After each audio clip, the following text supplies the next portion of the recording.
come on. Oh. Oh.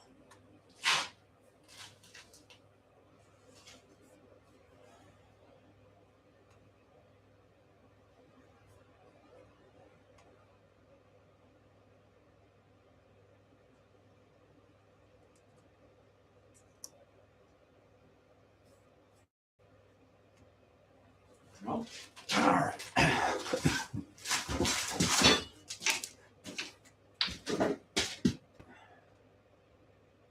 Power on. Bluetooth pairing. Bluetooth connected.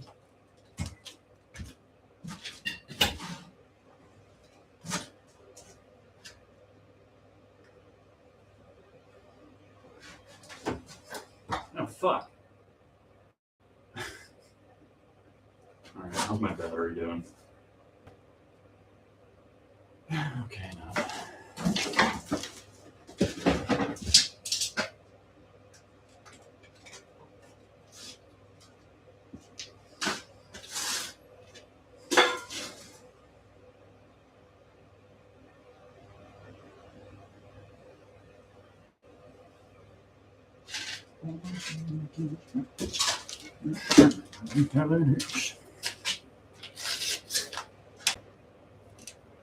Of being seated without any difficulty in a good-sized cafe or restaurant, she tried to imagine them sitting there, chatting quietly while they waited for their food to come.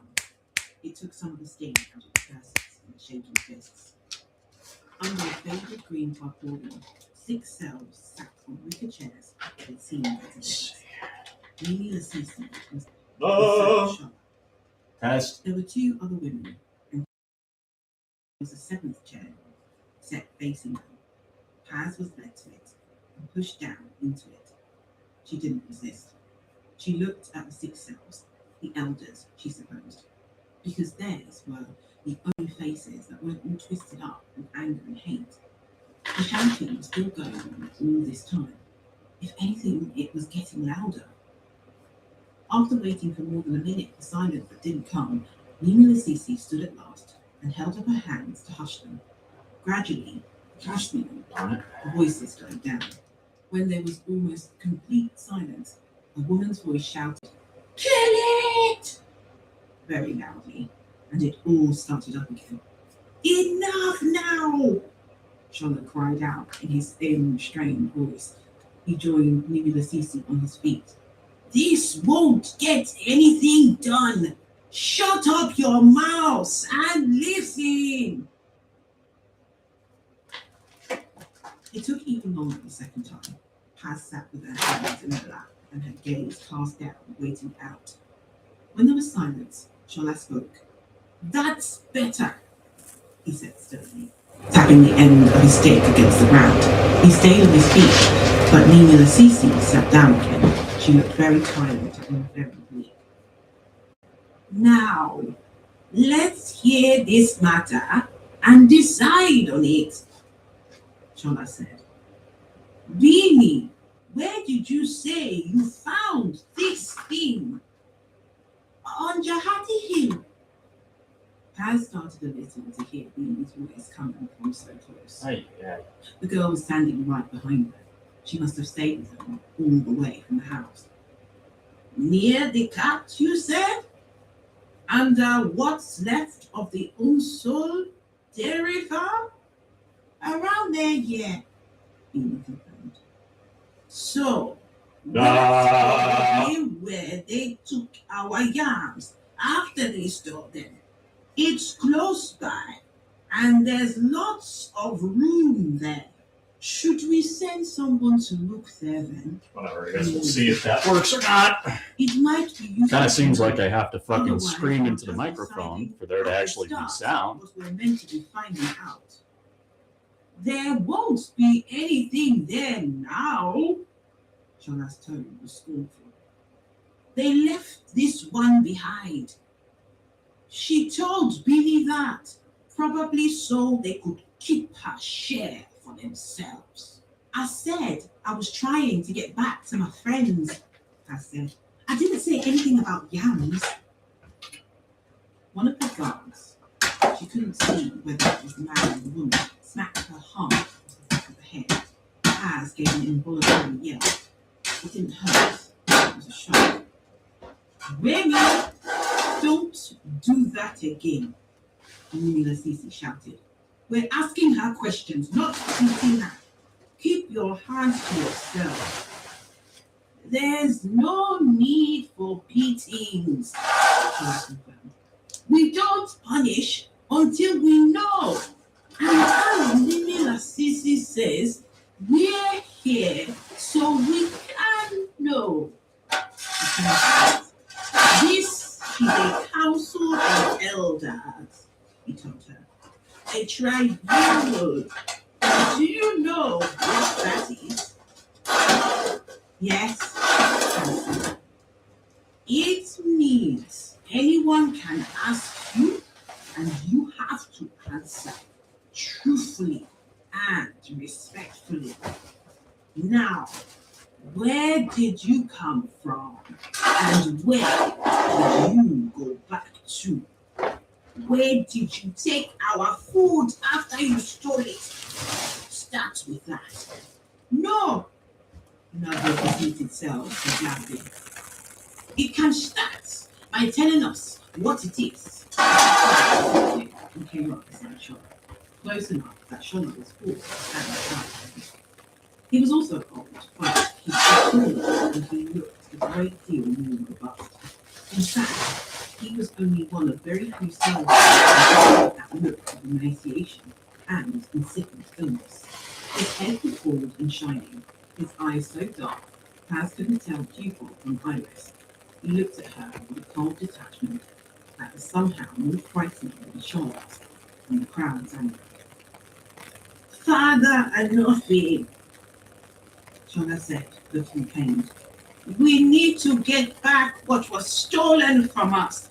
That's the most urgent thing here. The Bible tells us there are beasts that wear human faces.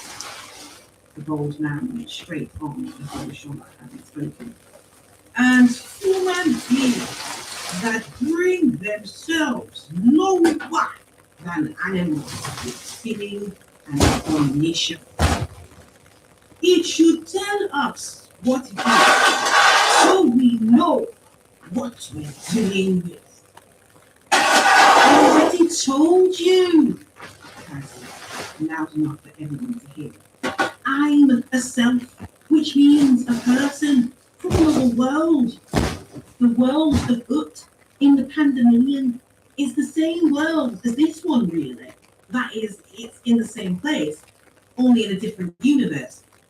There are lots and lots of worlds. My friend Ruchi, who's an untethered AI, says there are an infinite number. She made a map of them using a predictive model based on quaternion fraction. And on the world where I come from, everyone looks like me. There aren't any, she groped for the correct term, but didn't find it. Any selves like you, she finished. Father and Ophelia bridled at orders, as if Paz had just sworn at him. Most of those words don't even mean anything, he said. Talk sense, or you'll be sorry. What's the name for what you are? Uti, Paz said. Or woman, or citizen, you can choose.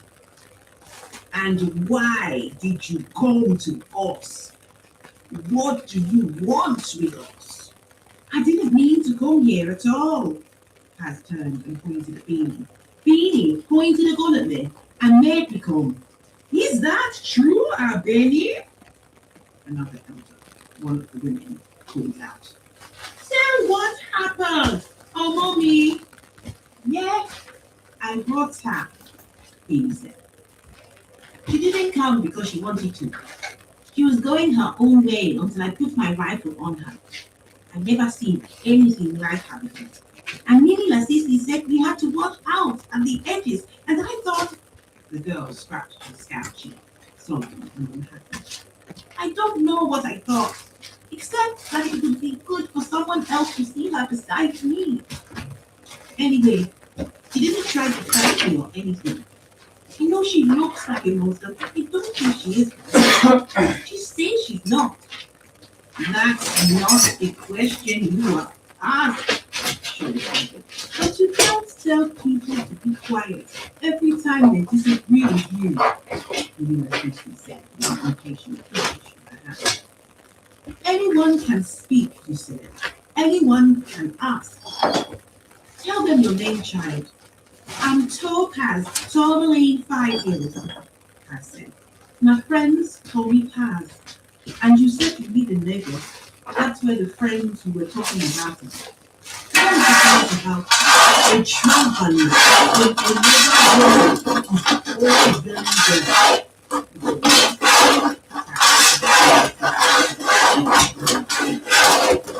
a very science fiction.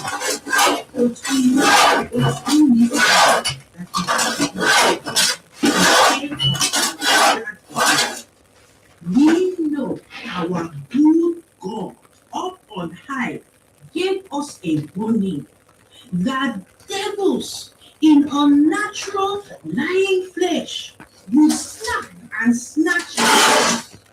That Satan was our enemy and always with an army of devils behind us, running and jumping to catch our souls if we ever were stupid enough to let them come in close. Well, that, University said, is nonsense. And it's really nonsense that longs to lie down and be let to die. Devils and Satans, who in these late days puts a trust in such things? Everyone who's seen one, Father Enochi found out. There was a great deal of muttering and murmuring from the crowd at this, but it wasn't clear which position they were agreeing with.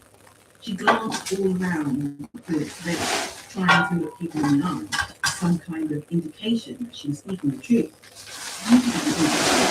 In a second, they started away almost immediately towards their neighbours, who down into the crowd. Didn't seem to have a good sign. Can I speak?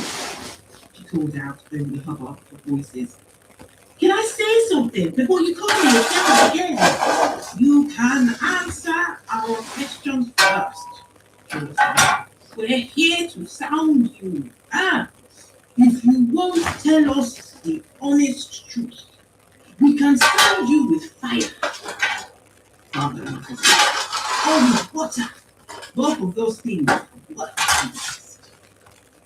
Reluctantly, and with a grunt of effort, Mimi Leticia trying to her feet. That won't be happening, she said, unless you want to burn or drown me too. Enochi threw out his hands. Let us do our work, Grandmother Mimi, he said. Please, and for the love of God. Burning and drowning isn't what God loves, and it's not part of our work. Paz turned her back from the elders to face the crowd. Mimi Leticia was on her side and made a view notice. She seemed one of the only ones. She needed to find more allies. Listen to me, she said. I know you're hungry and frightened, but you don't have to be cruel. Why would you want to be? If you let me go, I think I can bring you some help. Your soil is just dust, and your crops are dying. Your children are sick. All of you are sick. Sick and starving. And you've probably got all kinds of vitamin deficiencies. And it's so easy to make it better. You just need a step plate. And my friends, I've got dozens of them. We can... One stone hit her hard on the side of the head and knocked her off her feet. She lay in the dust, dazed, with her head tucked in and down in case no one was. That didn't happen. Something warm pressed itself against her. Someone was hugging her very close enough to shut out her mouth. Get out of there, Benny! The male voice shouted. Paz thought it was Father Enochi's, but her head was ringing from that impact and the sound was fussed. things at her, Beanie said. Just stop it now. What do you think you're doing? This isn't even over yet. There's been no judgment. Paz realized very suddenly that the judgment wasn't going to matter. There was too much anger and fear here for her to cut through it. If she had come at a different time, she might have been able to make these people trust her, but it would always have been hard. She would always have been one more strange and frightening thing on top of everything else that had happened to her. And, as it was, Paz! said a voice in her array. Finally! Dulcie? The relief was so overwhelming, it literally stopped her breath. The muscles in her chest clenched like a fist, and she had to struggle to suck in air past the tight knot in her leg. Yes, tell me where you are. I don't know. Back on Hadis's world, Earth. Which Dulcie must be too, or how could they be communicating? Stupid. I stepped here from the hill and homeward, right from the ground floor of the building. I come a mile from there, maybe two, and I headed west, which was back towards Lagos. There's a village, mostly ruins, but people are living there. Dulcie, I'm in trouble. I think they're going to kill me. Of course, but it was infinitesimal. All right, I'm coming. What should I do? Play for time. What Dulcie would do? When Ed hockey, Ed threw shells and carried weapons. It didn't matter. Time was time, and Paz would buy it with any currency she could find. Then, if it came to it, she would fight, hampered by the fact that none of these people were really her enemies. Shola and Father Enofi, two stupid old men clinging to let's pretend power, and all of them, the elders and everyone else, at rock bottom, were just afraid. But if it came to it, she would give them something to be afraid of, because the alternative was lying down and dying, and she couldn't reconcile herself to that.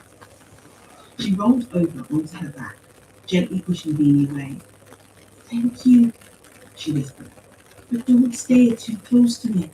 You might get hurt. Shola brandished his cane over both of them. Get away, Beanie, he hooted. Get out of there. Beanie climbed to her feet. She kept her gaze in Paz as she rose, but when she spoke, it was to Shola, and perhaps to the other elders. You don't lose anything by trusting her, she said. She's right that we don't have enough food to eat. If she can help us. If, Shola scoffed. She can help us by telling us where the rest of the robbers went to.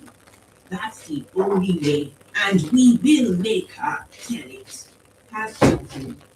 She wasn't very tall, but Shola's bent made him shorter still. Oh, I choose fire, she told Father Novi over the other man's head. Both of them stared at her blankly. What? Shola didn't want to do it. What's this you're saying now? Paz pointed at the brazier. You said you could test me with fire or with water. I don't see any water, but there's a fire over there. Test me with that. No! Mimi Lasisa cried. Yes, I want it. Does your God listen to the prayers of the innocent? Of course, Father said. Then I want it. Bring me fire and let me show you what I am. I see the houses, Dulcie said through Paz's array. I'm almost there. Very well, said Father Novi. Let it be done.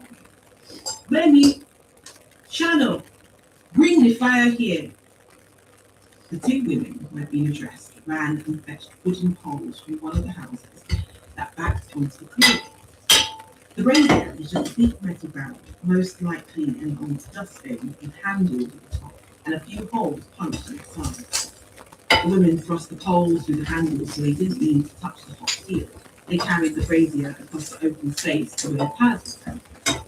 The barrel was 2/3 filled with burning twigs and branches, and judging by the amount of smoke it was vomiting out, The wood hadn't been dried first.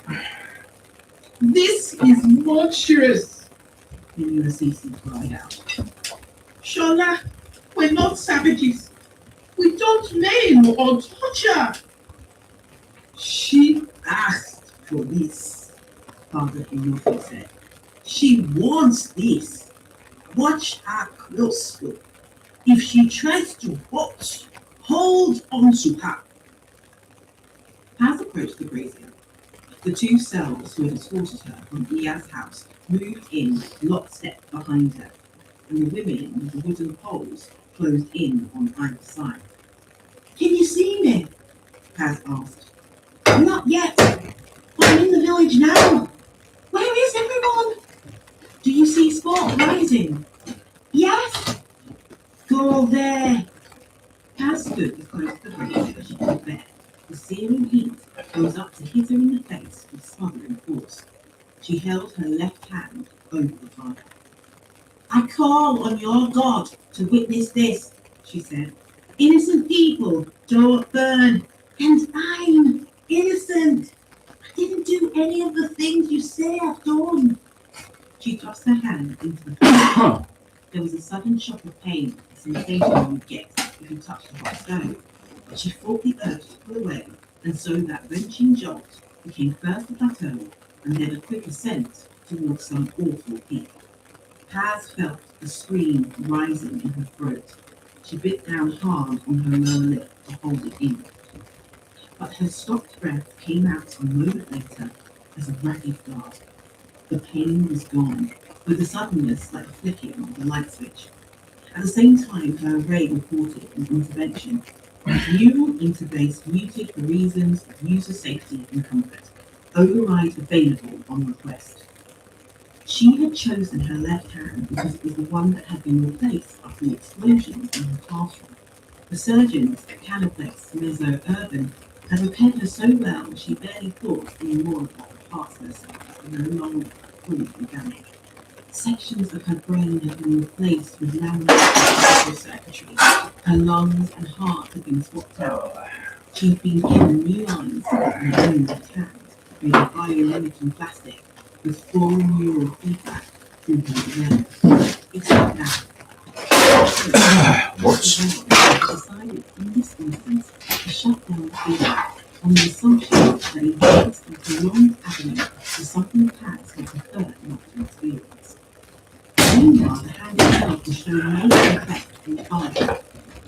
Like all high-end prosthetics, it had been designed to make accidental damage virtually impossible. Plastic or not, its melting point was probably high enough to withstand the industrial burn. The cells on outside of Paz had already seen it. Their eyes were wide with wonder, and mouths hanging open. For the benefit of the rest of the crowd, hands to the elbow, Paz kept on and raised it up into the air.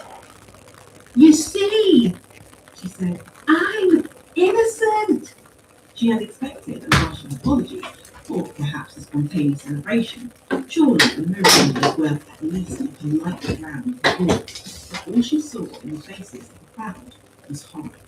The circle cleared around her as people backed away.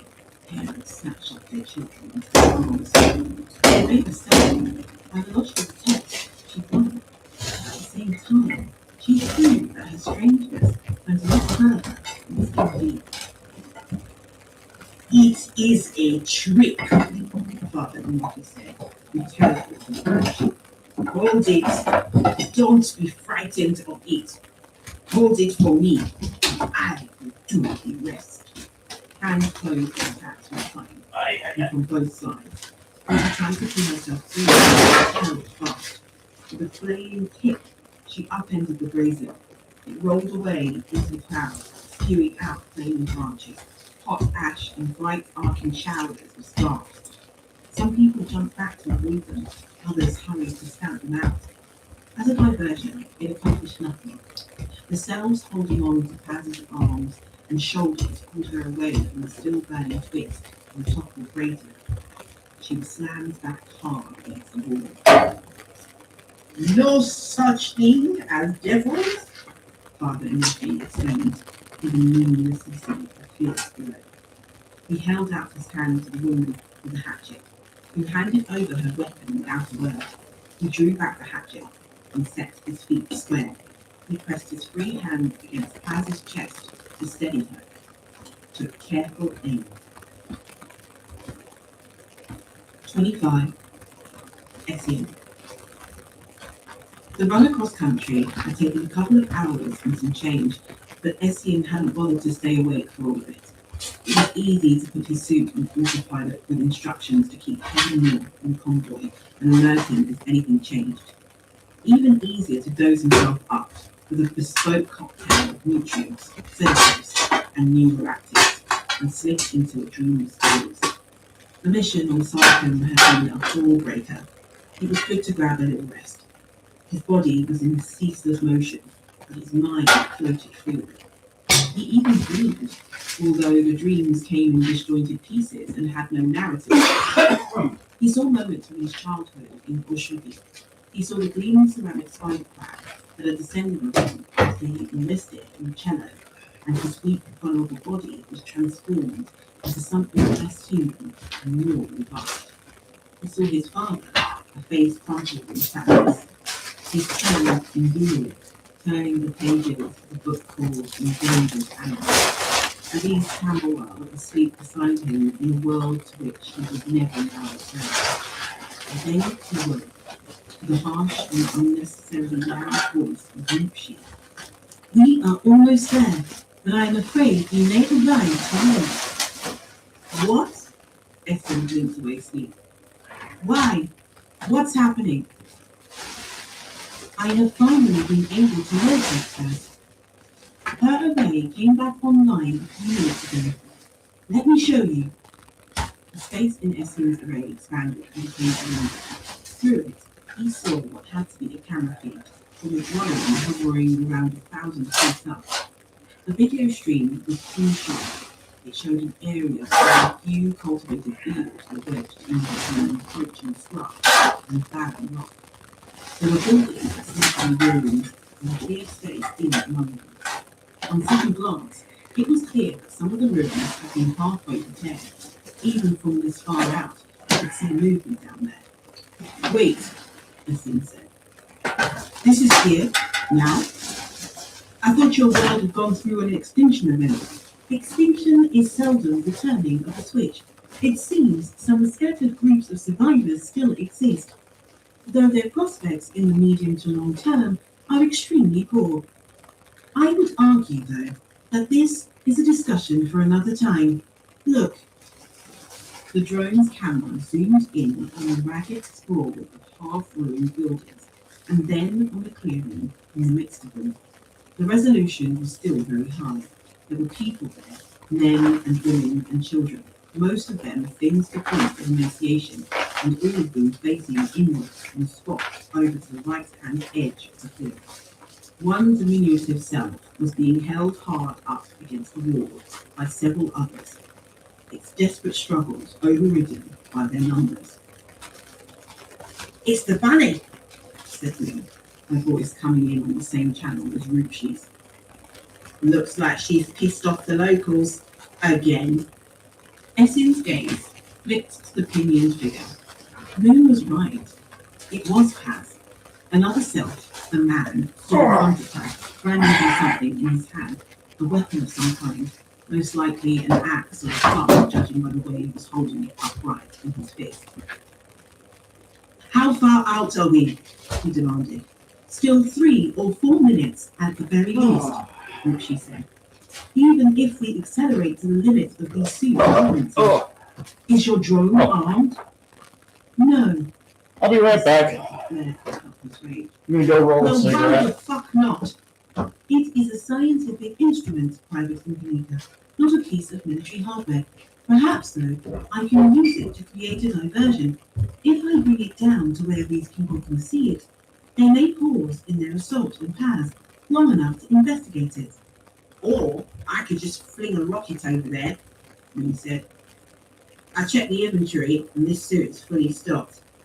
High X, gas, incendiaries, the works. You're just as likely to kill Paz," Essien ground up. His mind was working furiously, coming up with nothing that worked. What if Ripshy handles the telemetry? You can do that, right? Ripshy? I could do it via the drone. The strike could be targeted with precision. There are kids in that clearing. Think of another way. I am not certain there is another way. There was a crackling on the line, a drop in the signal's integrity as another line tapped in. I'll do what I can. This was a new voice, and it wasn't one Essie recognized. It was full of stress and urgency. Just get here quickly. Who is this? Ripshy asked. Dulcie, said the voice, already breaking up. I'm in. A muted click announced that the newcomer was gone as suddenly as they had arrived. The Tin Monkey? Moon demanded. Voice was different. Dulcie has migrated to a new shell, Ripshy said. I cannot make a conclusive identification, but whoever spoke knew the frequency we're using. It is more likely to be Darcy than anyone else. Whoever it was, I believe we should take their advice and make haste. Ripshy closed the channel, but left the video feed active, presumably to spur them on. Estin didn't need encouragement. Something about the sight of those half-starved cells had gotten into the depths of his gut and was twisting there. He pushed his suit's servos into overdrive and sped on, crashing through whatever he couldn't go around. 26. Paz. Father Inoki drew back the hatchet and took aim, but then he stopped and froze in place, almost as if by magic. But it wasn't magic. It was beaming. She had rested the barrel of her rifle on the man's shoulder, its business end pressing against the side of his neck. There was a scowl of concentration and deep solemnity on her face. The ER told you to stop, Father, she said. So you better stop. I'll shoot you if you don't. The man's gaze slid sideways towards the rifle. He bared his teeth in a sneer. With your air gun that only kills rats and rabbits, I don't fear it. Are you sure? It's going to hit you where you breathe, so perhaps you should. Put it down now, child. If you harm me, there'll be no place for you here. Paz! Dulcie's silent voice sounded again. Help is coming. Great. When? Most of Paz's attention was on what was happening right in front of her. She could see two men detaching themselves from the front of the crowd and starting to edge towards Phoebe from behind. But if she shouted a warning, Phoebe would turn, and then the other cells standing closest would have a chance to disarm her, or worse. Time. It all came down to that. The two men had almost reached Phoebe, and she hadn't seen it. Paz threw back her head and let loose a wild, jubilating cry. It had the desired effect of making everyone stop what they were doing and look at her. Almost in the same instant, Father Inoki gave a grunt of surprise and flinched back, inadvertently causing Beanie's rifle to slide from his shoulder. He clapped his free hand to his cheek with a muttered oath, then lowered it again to stare at it with one eye, because the other was screwed shut. There was a smear of bright scarlet across the heel of his hand. From the closed eye, a bright red tear ran down his cheek. He gave a soft grunt of surprise. Blood! He muttered. I'm bleeding! There was a faint sound, followed by a spat of sudden. We're coming up, aren't you there, bud? Rivulets of red ran between his fingers. Another keening whistle ended in a second insinuating. A woman brought both hands up to her throat with a shriek of horror to stop a well-informed tide. The knot of people who had been held onto Paz broke and scattered. Several of them ran into Shola and Father Inoki as they fled, sending them sprawling. Paz had taken the opportunity to run too, but her legs didn't seem able to move. In any case, the millions of people still surrounded her. Then they were surrounded in their turn as a horde of cells in bright red armor, cello troopers, towering 7 and 8 feet tall, broke out of the trees on all sides and formed a cordon around the clearing. They offered no violence, but the appearance was an assault in itself. The local cells fell to their knees, touching their faces with their hands or raising them in surrender. There were screams and sobs and a few shrill curses. Stop what you're doing and kiss the dirt, a massively amplified voice boomed. Whatever this party was, it's over, as of right fucking now. One of the cello troopers stepped out of the line, his head turning to the left and then the right. Nobody is to move, the hectoring voice shouted. Not so much as a muscle. There's a girl here that's under my protection, and if you hurt her, there's going to be 7 kinds of hell to pay. Up to that moment, Paz had no idea whether she was being rescued or captured, but she recognized that voice, and the sense of relief and joy was dizzying, like a rush of blood to her head. It made no sense for Essien and Kamika to be at the head of the cello tactical squad, but she wasn't about to question it. Presumably, there would be an explanation later. Essien! She called out. She raised an arm in a weak, truncated wave. I'm here, and I'm fine. I'm okay. The trooper tapped his helmet's visor, which irised open. Essien crossed to her, shouldering through the crowd without much concern as to whether they got out of his way or not. One of the people who passed was leaning. She pointed her rifle at him, out of some instinct towards self-defense. Essien didn't even give his sight from glance, but another armored figure came up beside the girl and put out a hand to push the gun barrel down again. Don't hurt her! Paz cried out. She tried to help me. The second suit's visor slid up. Queenie found herself staring into Moon Sistenti's huge yellow eyes and bare blue teeth. Still rude to the point, Moon said solemnly. Queenie's mouth opened and closed, but no sound came out. Meeting Paz had done nothing to prepare her for this new shock. After a moment, she dropped the rifle and sat down, folding at the knees and falling back onto her haunches. Good girl, Queenie murmured. Essien came to Paz and knelt down in front of her. You're hurt, he said. Show me. Paz touched her cheek and felt the wetness there. It's nothing, she said. They barely touched me, and then they all started to bleed. It wasn't blood, it was paint. Dulcie scampered down the broken wall and jumped onto Paz's shoulder, landing lightly as the shock absorbers in her legs took most of the force out of the impact. All of them, just paint. I would have hit them with something harder if I had it. But that stick of paint bombs you got was the best I could do. Paz lifted Dulcie down with both hands and hugged her heart. It was enough, she murmured, her lips up close to Dulcie's sculpted ear, even though she knew the actual sound receptor was somewhere in Michelle's chest. I'm sorry it took me so long to find you. I thought the guards and Jasper must have caught you, so I was looking for you there. I managed to get down to the ground and use my bounce back. You didn't survive. I landed in someone's roof garden. Then I went back inside.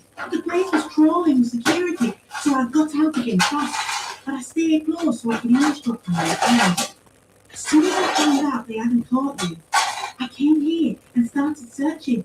I'm so glad I got here in time. Paz gave the ragged laugh. Me too.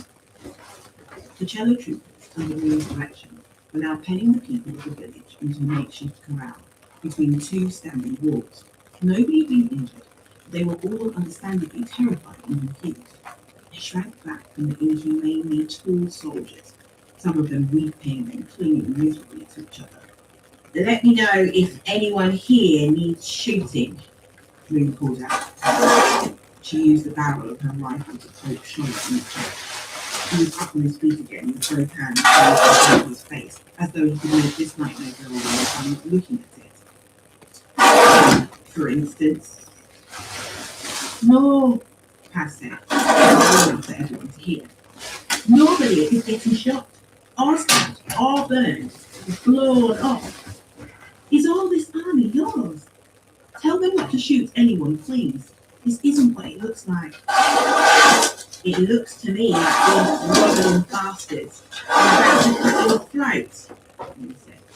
If it were me, I'd put a few up against the wall and have some target practice. Estienne turned from Paz to stare across the room.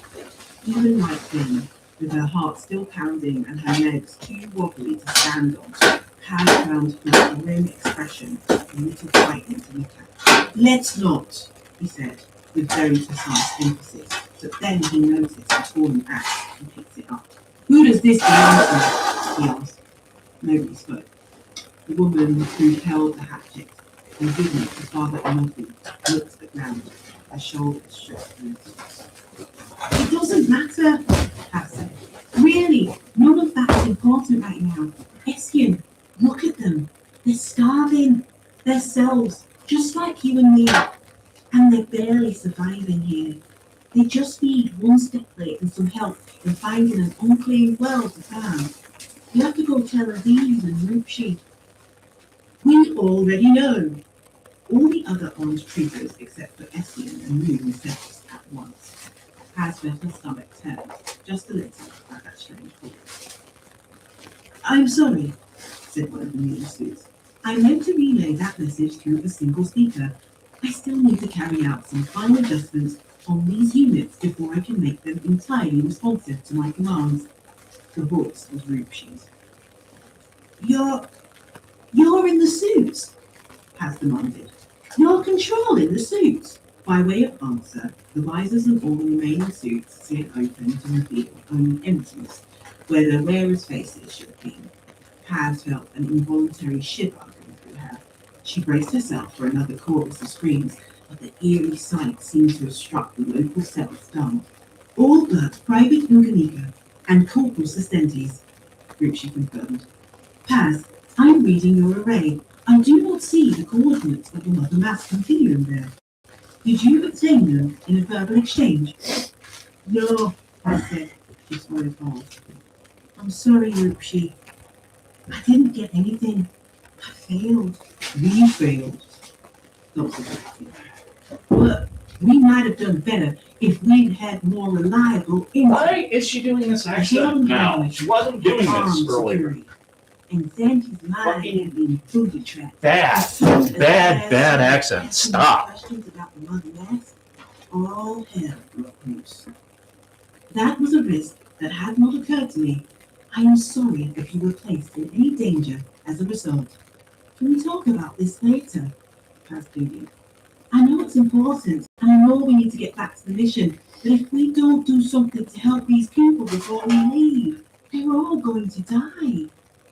I recognize the urgency of their situation, Rupshi said, but I'm afraid we don't have either the resources or the time. The casual discussion only made Paz impatient. It was so obviously untrue. We've got plenty of resources, she exclaimed. I saw dozens of step plates back at the campus, Rupshi.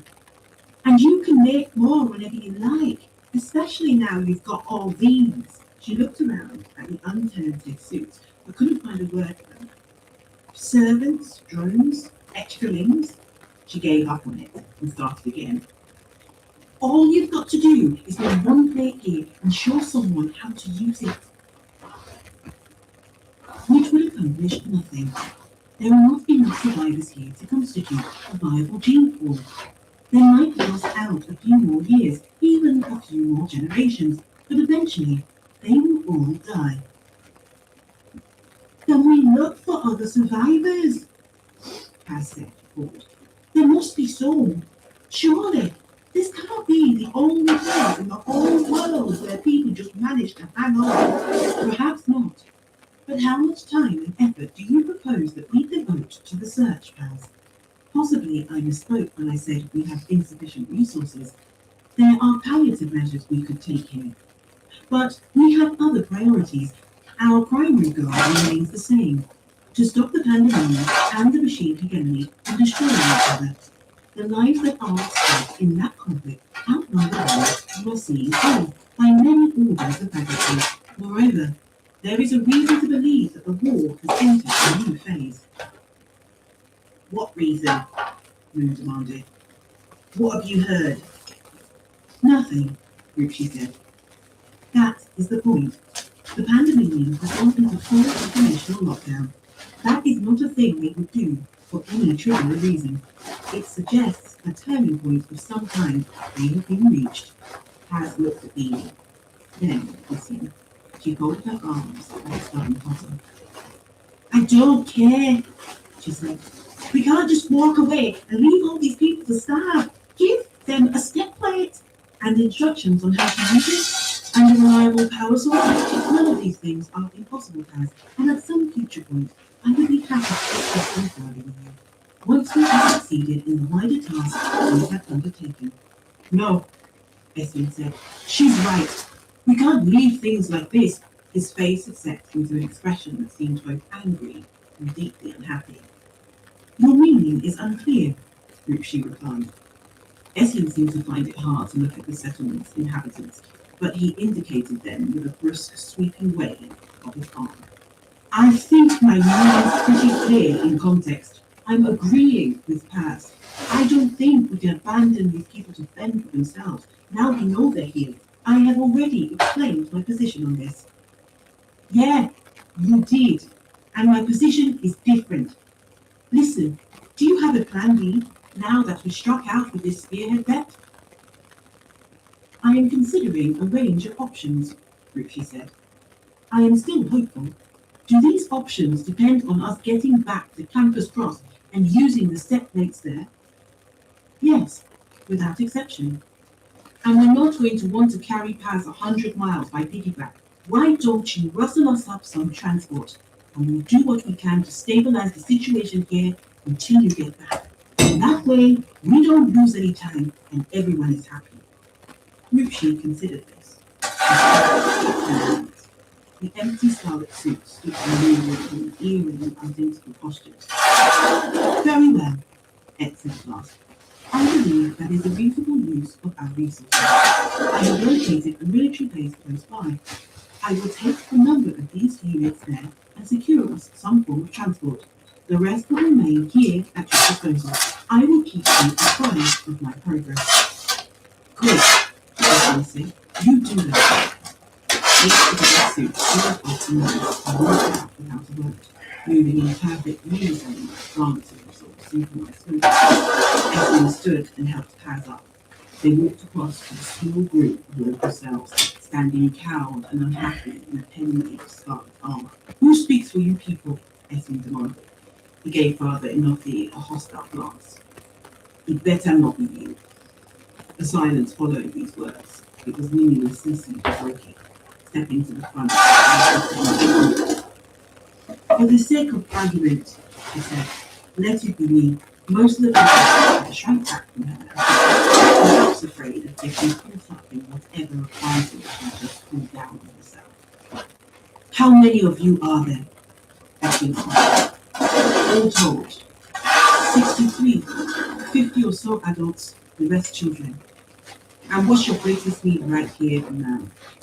Are we seriously doing this? You asked. It wasn't clear to Paz whether she was speaking to Essie or to Lucia. Mimi and Cece thought long and hard before she spoke. How big are two answers? She said at last. From Essie's glance, she went on. Obviously, the thing we need more than anything else is food. Our situation was dire even before we were born. There's nothing to hunt. We canned goods a long time ago, and you can see for yourself how our crops are coming along. One of the biggest problems for the children especially, they can't grow straight without it, and they don't get nearly enough. So any meat you could get us would be wonderful. And our corn is ready to harvest now. If we can get it in fast enough, the rainy season will start soon, and it will rot if we don't harvest it in time. In the longer term, we do a great deal better with our agriculture if we had the proper tools. With a beautiful grain combine down in Odomola, that could go through every field we've got in less than a day. If we had that, We could plant a whole lot more fields, but we'd also need diesel fuel to run it. Anything else? Lou asked promptly. Foot massage, dry white wine, tickets to the opera? The rainy season is bad for us in other ways too, Lou insisted went on, ignoring the sarcasm. Look at these walls. They could do with being repaired, but the harvest needs every available hand. Essien turned to one of the empty suits and spoke to Ruchi through it. I assume you got all that. Yes, Ruchi confirmed. If the contingent I sent to the military base can find any fuel that is surplus to our own needs, they will bring it here, and they will return via Odomala. Assuming the grain combine is still there, they will fill its reservoir and bring it. Meanwhile, the units that remain here can help with the harvest. Thank you, Ruchi, Kaz exclaimed.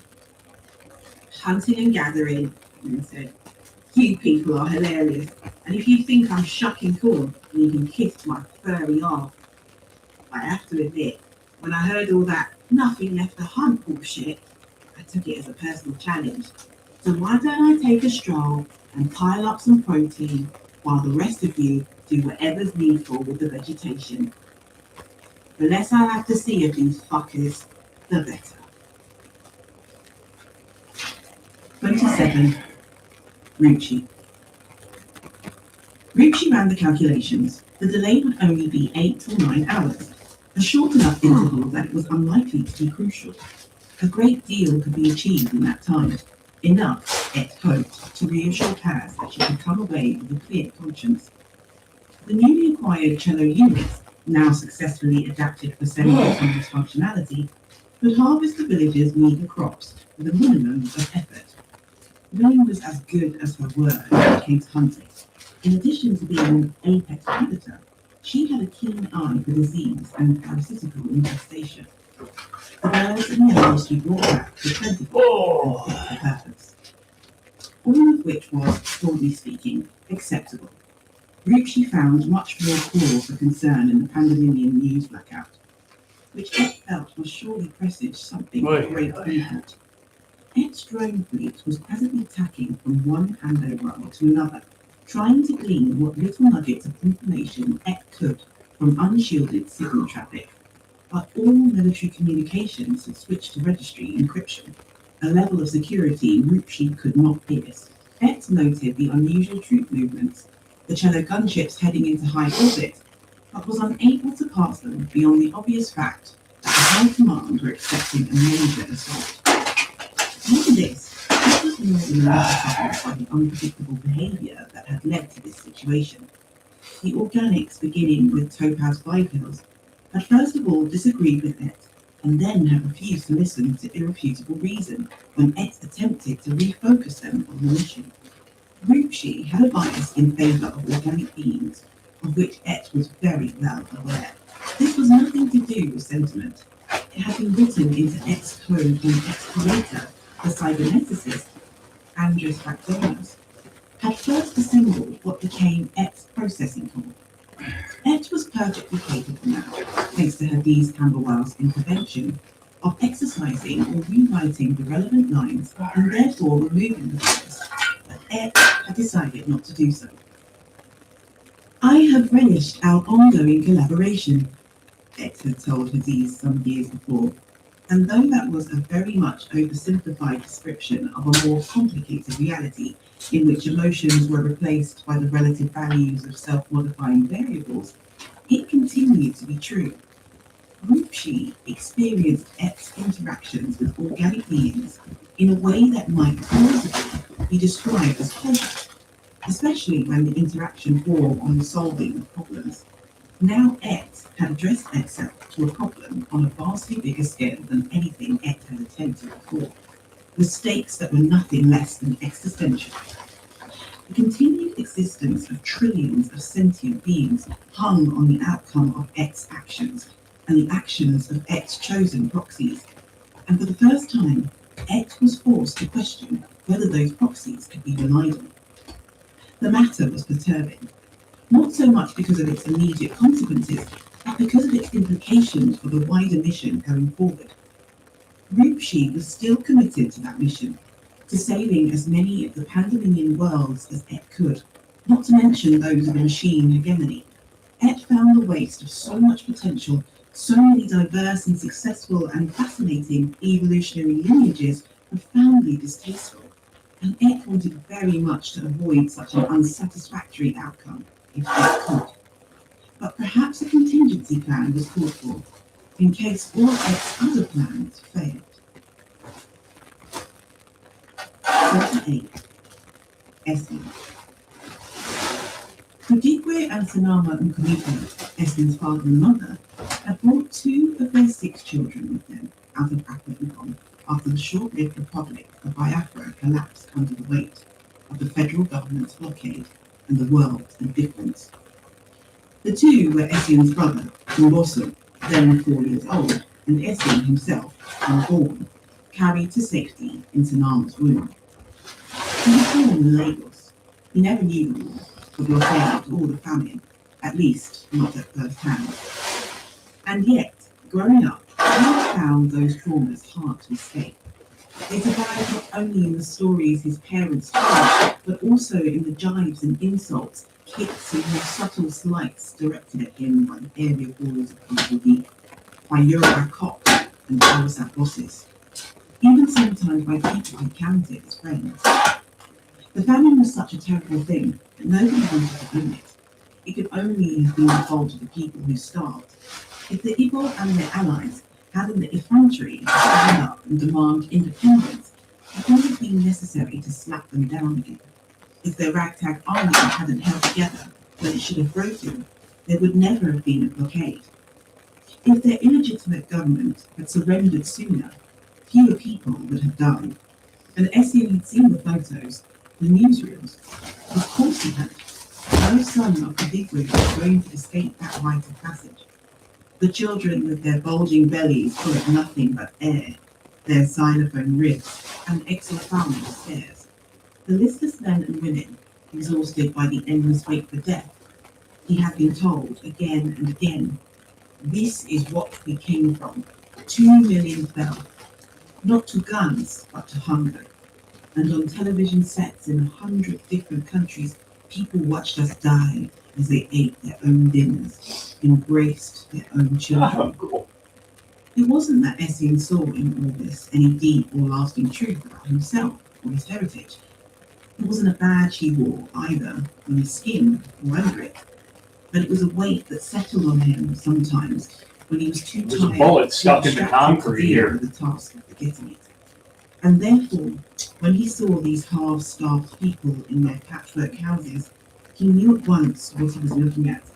Men, women, and children, all at different stages of their grindingly slow journey, but all on the same road and headed to the same destination. And he might have looked away in spite of everything if Paz hadn't spoken up when she did.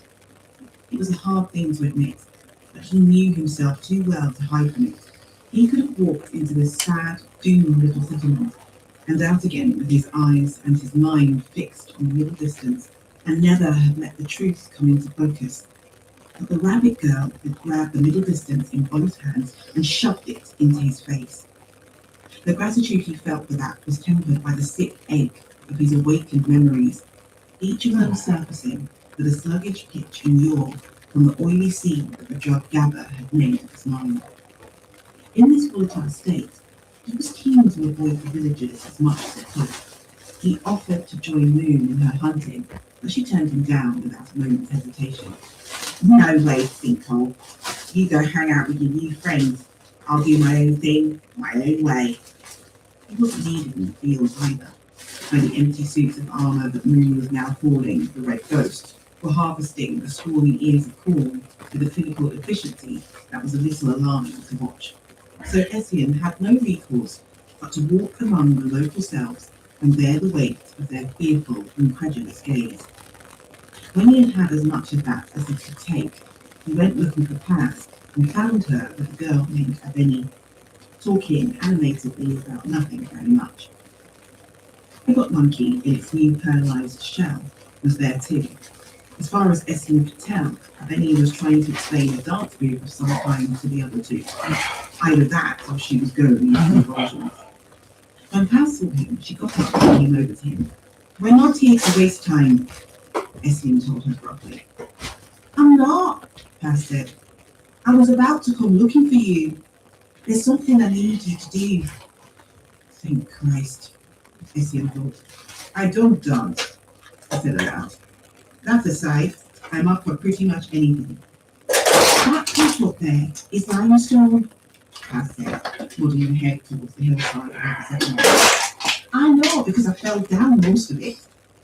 Essie stared at her, mystified. So, your rifle has an incendiary setting, doesn't it? You can burn the limestone and flake it down into quicklime.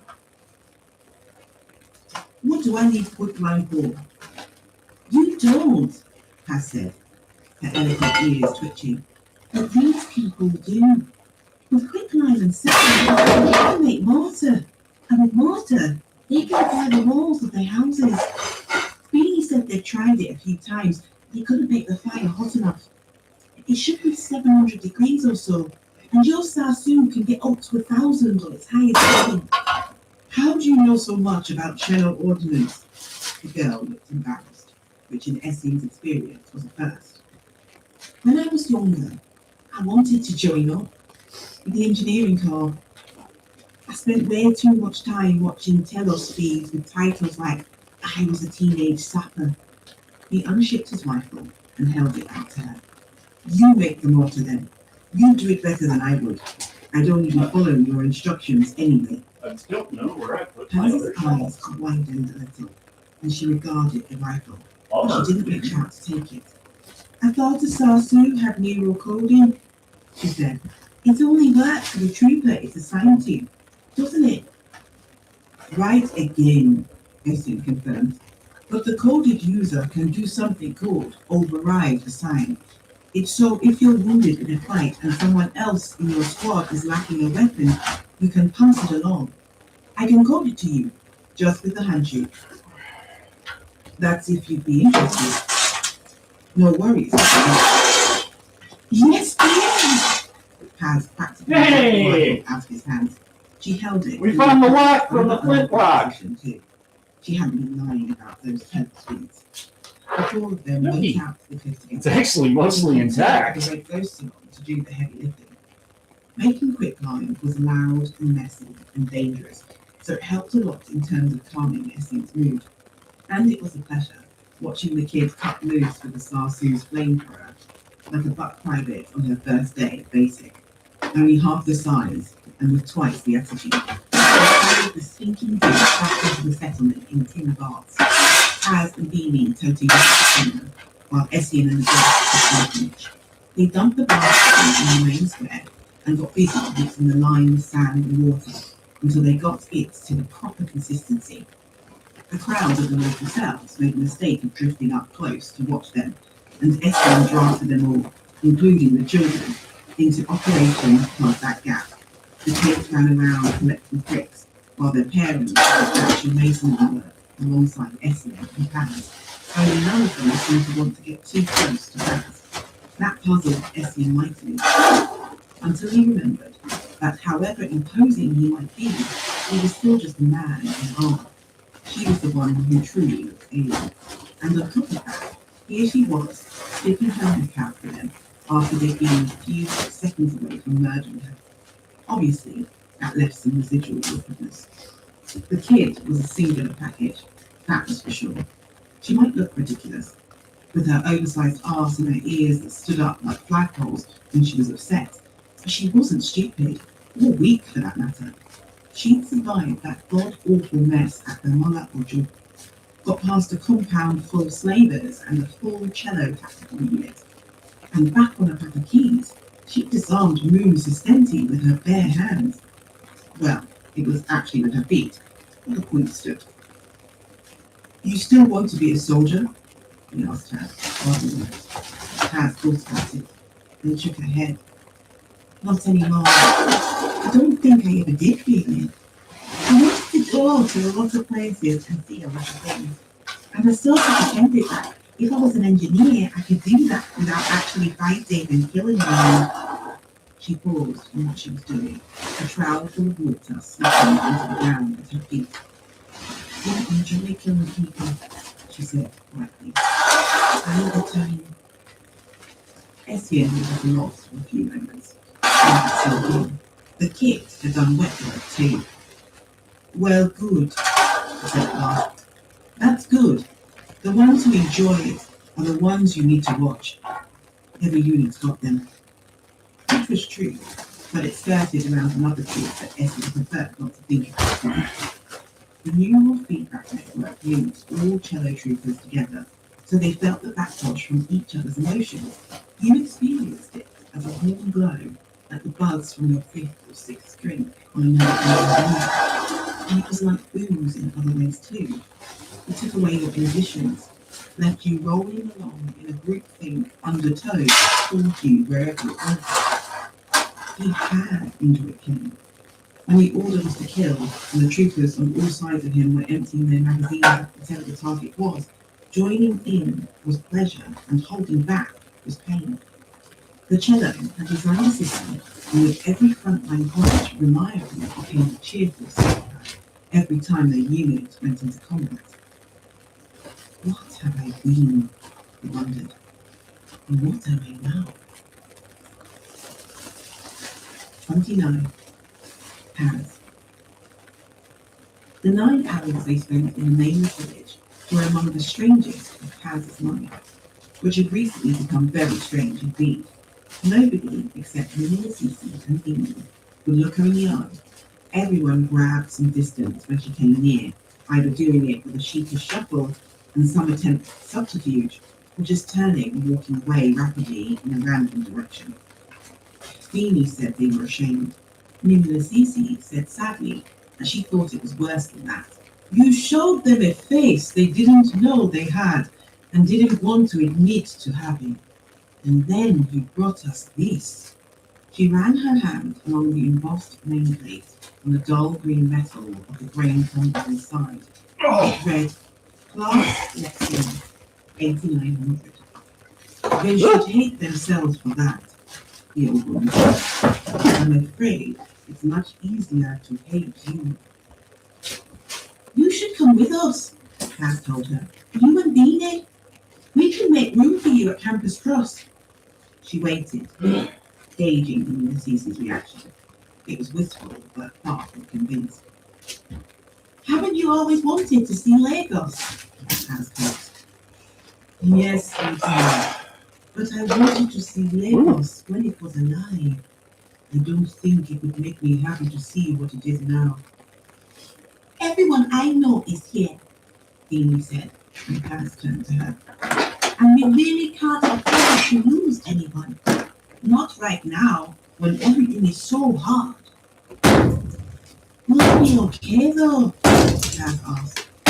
"Will Father Enoche, will he be angry with me for poking the cycle into the back of his neck?" "Probably, but I don't think he'll do anything about it. Nothing worse than Major anyway. But will you come back and visit us? When you've got your work and everything. We'll come back and bring you a steak plate." "This will be your last poor harvest. I promise." The red ghosts had returned a few minutes earlier and filled the dark green truck, most of which was occupied with barrels of very delicious fruit. Ruchi had allocated 10 of these barrels to the village. The remainder were coming back to Campus Cross along with Paz, Dulcie, Essie, and Boone. Paz and Beanie hovered in each other's vicinity for a few minutes longer before moving in for a brief farewell. "I promise," Beanie said. "If we don't come back, it will be because we failed," which would mean a million or so words had just fallen into the scour. Most likely including this one. So nobody would come back, and it wouldn't matter because nobody would ever know a thing. 30. The beach. In a sense, the beach would be the only one left behind by 2 long machines with Jesus. But she'd never been alone. Ruchi had been with her, even while Ed was directing the beekeepers on Starkey and the drones on Diggin and Jasper. Ruchi's consciousness was fully modulated. Ed could divide himself into as many sections as he needed, and then recombine whenever his parts were in the same place, instantly sharing everything that everything was. Wow, that's some good concrete. Jesus. Animating the suits of shadow armor, the transmission in this carried, the Ruchi at Campus 2, and was able to pass the information along to her bees. That's a big setback, the bees lamented. Senti was our best prospect by far. So I thought, Ruchi said. But consider, Professor, the Cello High Command has gone to extraordinary lengths to ensure that the coordinates of the Mother Mass continuum remain a secret. They went so far as to install post-hypnotic command structures into Helen Senti's mind so that he would not only resist questioning, but would attack and incapacitate the questioner. Why not just kill him? The bees pondered. Or lock him away somewhere. Surely the easier option, if they were prepared to be that ruthless. A valid question. And I'm certain they would have done so if they had believed there was any possibility of the coordinates being extracted from him. The only feasible conclusion, therefore, is that Senti did not have the information we sought. If they could booby-trap his brain in an elaborate way, erasing an inconvenient memory would be childishly simple. But then, why did they leave him where we could find him? But the answer to that one, Cadiz thought ruefully, didn't need much working out. As bait? That would be my hypothesis, yes. The High Command wants not merely to suppress the knowledge of how to find and contact the Mother Mass, but also to detain and interrogate anyone who tries to do it in the first place. That amount of caution would seem like naked paranoia in most contexts. Here, I believe it confirms our own estimate of the Mother Mass's power, of the scale on which it operates. The Pandominians' rulers were and are afraid of that power, and of allowing others to get close to it. Do you think they're right? The Dees was troubled. She had an oppressive sense of how little time they had left. Moreover, she knew that when the time ran out, they would likely have no warning. They would just be erased by some weapon that took out the entire world. But she was starting to wonder what they were wishing for. By reaching out to the Mother Mass, they might be bringing a nuclear missile to a multiversal knife fight. Were they right? Ruchi echoed. From their own perspective, absolutely. The Pandominion, like all incumbent authorities, is of necessity very heavily invested in the status quo. The Mother Mass is a force that can't be defeated, resisted, or corrupted, and isn't bound by any of the laws on which the Pandominian's power rests, including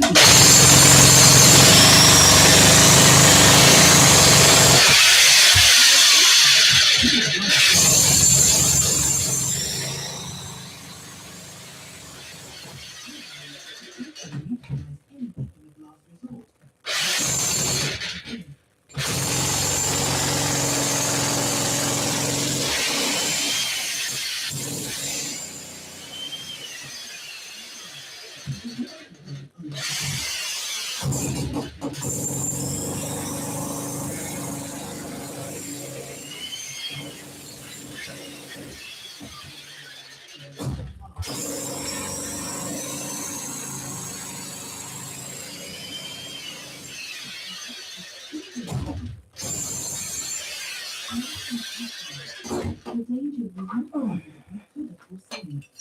Well, that's the big one. We might have foreseen it. We might have taken more precautions, found another way in, but we didn't, which proves that we're not infallible. I don't believe we ever claimed to be, Ruchi said. But I take your implied point, Professor, and I acknowledge the truth of it. We have to do better. We have to work to protect the selves who have made common cause with us. Right. Fortunately, we are now in a better position to do so. Are we? We have the equivalent of a cello tactical squad at our disposal. We will never again have to send Paz or any others into potential danger without support. Particularly, once we do acquire the coordinates of the Mother Mouse continuum, we can send an armed escort along with the team. We can also be part of the expedition ourselves, you and I, with our consciousness deposited into Chello's armor. Please thought about this. The Scarlet Box instead of the Grey One, and a Scarlet Box with guns and incendiaries attached. She would be able to interface more directly with the world around her, but mostly in ways designed to do it harm. She wondered whether this was a step up or a step down. What she missed was flesh and blood. Steel and ceramic didn't feel alluring as a substitute, but it would be nice to have things, hands especially. She could do a lot if she had proper hands. Perhaps she could have the scientist again instead of the persistent echo. There was a distant rumble of engines. The away teams were coming home. Ruchi too, although of course it had never actually left. They assembled in the lab. To her D's, they seemed a very different group of cells from the ones that had left there a short time before. There were visible changes, but those were the least of it. Dulcie was in a new shell, and Moon in armor, while Paz wore the marks of her escape from the Hailing Helmet purposes, and her rough handling in the name of privilege. Even that though, they all seemed thinner and more tired. Moon hid it better than the others, but it was there all the same, in the set of her shoulders and the line of her mouth. Perhaps the odds seemed a little steeper now, and the consequences of failing more realised. On the other side of it, they seemed to have bonded just a little more than before. Esme had gone to the trouble of cooking a meal from 3 organics on a portable induction bed, tinned beans, spaghetti, and some kind of processed meat, with a sugary something that called itself mint cake for dessert. Moon took hers without thinking, but she had found that there was whiskey in the commissary or in somebody's office, and she offered it around in plastic cups. Paz took one after a moment or two's hesitation. Esme at once. There was even small talk. Moon asked Paz whether her ears only stood up when she was scared, or on other occasions. What sort of occasions? Paz asked. Well, to take the obvious example, when you're turned on. The blush didn't show through thick curls. Paz's manners suggested blushing.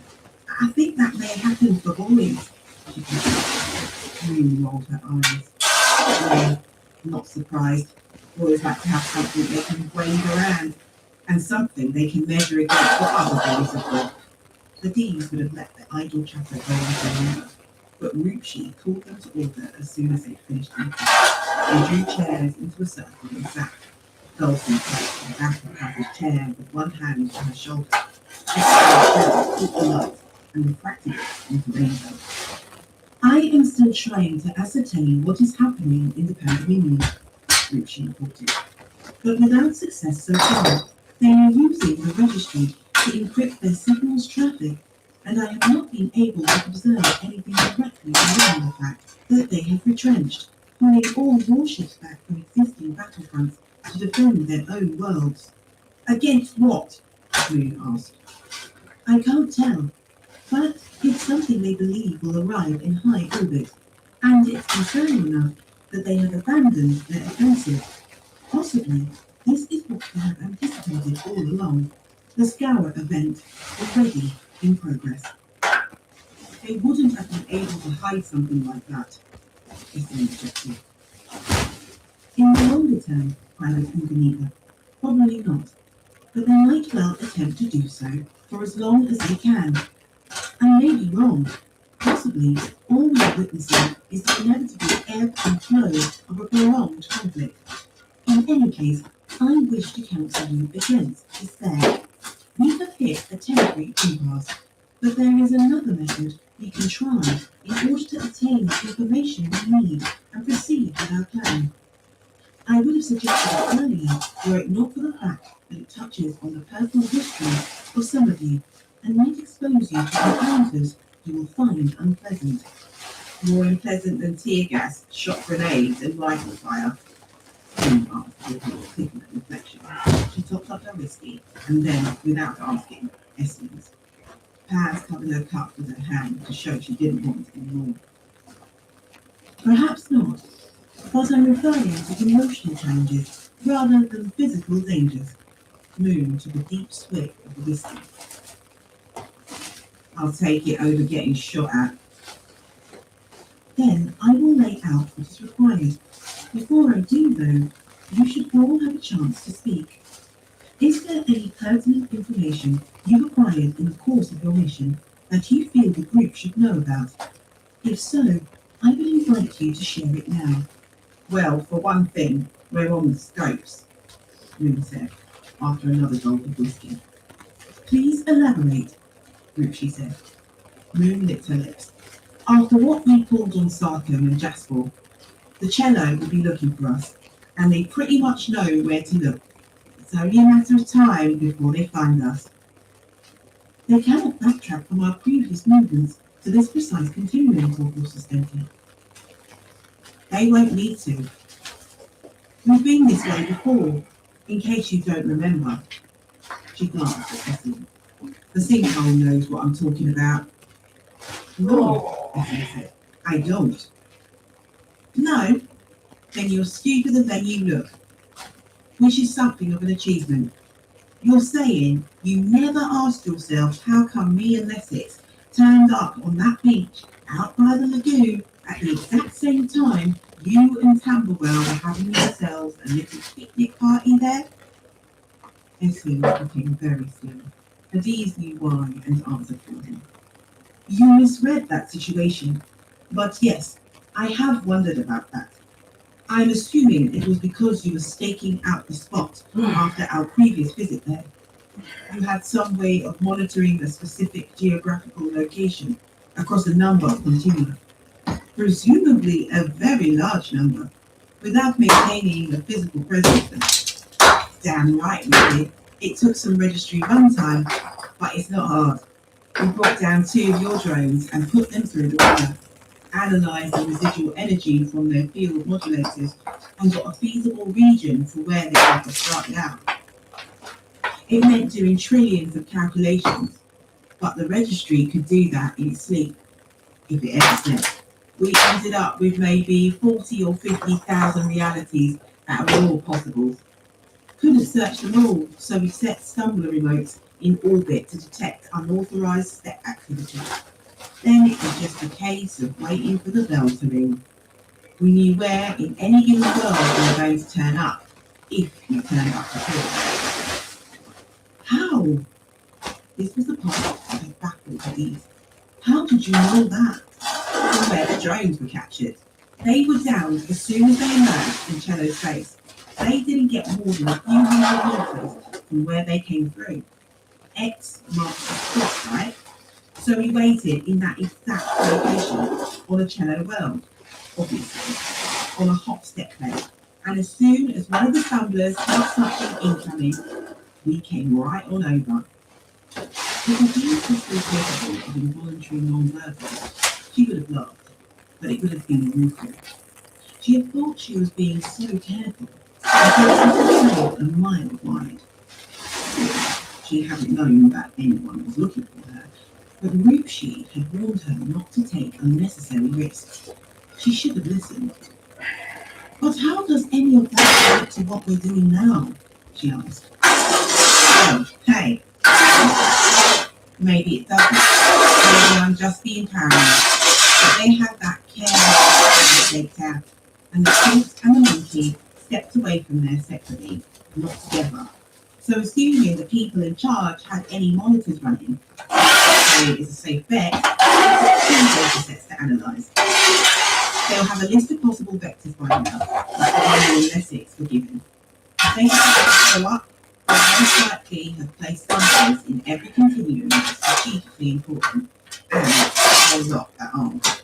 And the next time we move, every time we move from now on, they'll have a solid chance of holding us. Unless they've got bigger things in mind. She didn't stim. Right, she said. The ending of days might be upon us. Only, we're not supposed to be crossing our fingers, and they're good for that, are we? There was a silence. It was broken by Taz. There's something else you should probably know, she said. Obviously, Dr. talked to Helen Zentive for quite a while before the attack was strong, before his post-hypnotic compulsions kicked in and he attacked her. You talked about the mother mouse, Richie asked. Taz nodded. It's unlikely that anything he said can be trusted, Pez. I don't think he was lying, not deliberately. He was. She looked at Darcy, as if for confirmation. You seem to have some cognitive impairment, Darcy said. Yes, that. He was a bit confused, a bit slow. But when we mentioned the mother mask, it seemed to trigger his memories of the mission. After that, it was all he just said everything that came into his mind. Which was what? Well, one thing he told us was that it was different the 2 times he went. The first time, he said everything was just a big purple mask, like in the pictures that were shown in school. The second time, it was like a place he remembered from his childhood. And there was someone there who shouldn't have been, someone who wasn't on the mission. I mean, someone named Jacob, who he knew when he was a boy. That is interesting, she conceded. Did he describe this as though he believed his childhood friend was actually present, or as though he was aware of dreaming or hallucinating? It wasn't easy to tell. Why would the mother mask alter his perceptions, though? These asked, immediately fascinated by the implications. Was it trying to communicate with him? I think it had been trying to do that all along, not just with him, but with all the members of the mission team. At first, it wasn't speaking in words. It was just planting ideas in their minds, ideas about motherhood, parents and children. The second time, it was still doing that, but she hesitated. What? Moon asked. Spit it out, kid. But it wore masks. Zenti said he lost sight of the others and he couldn't find them again. That was when he ran into his childhood friends. Maybe they all got some version of that. Maybe the mother mask spoke to all of them, but it looked like somebody they already knew. Sounds like it was trying to trick them then, Essien said. Make them trust it and not ask questions. Kaz had an answer to this, and it came so quickly that Adiz thought it must have been a conclusion she'd come to already. I don't think it was a trick, she said. It didn't try to hurt them or anything. I think it was part of the message. It wore those faces to tell us who it is, or what it is, that it's like us, because it's where we came from, the origin of life on all the other worlds. It's our mother, our ancestor. She looked from face to face, anxious, earnest. We know it can step. It stepped Zenti and his team home again when it couldn't make them understand. Suppose it did the same thing billions of years ago.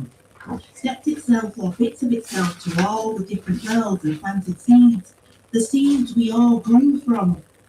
I'm not buying it, Moon said. If we all came from the same seeds, we'd all have come out the same.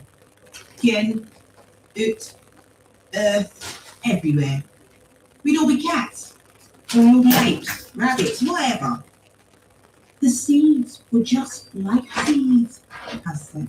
The first expedition said the mother mask looked like slime mold. It was a really simple organism that spread over everything, never had any competition or any predators, and somehow got to be sentient. So that would be what it brought to the other worlds. Just stuff, like it said. The simplest kind of life. And then left it to grow in the industry. Not trying to control it. It looks like a time. That would make it our father, not our mother. I don't think it's plausible, she said. I know that there is an infinite number of worlds.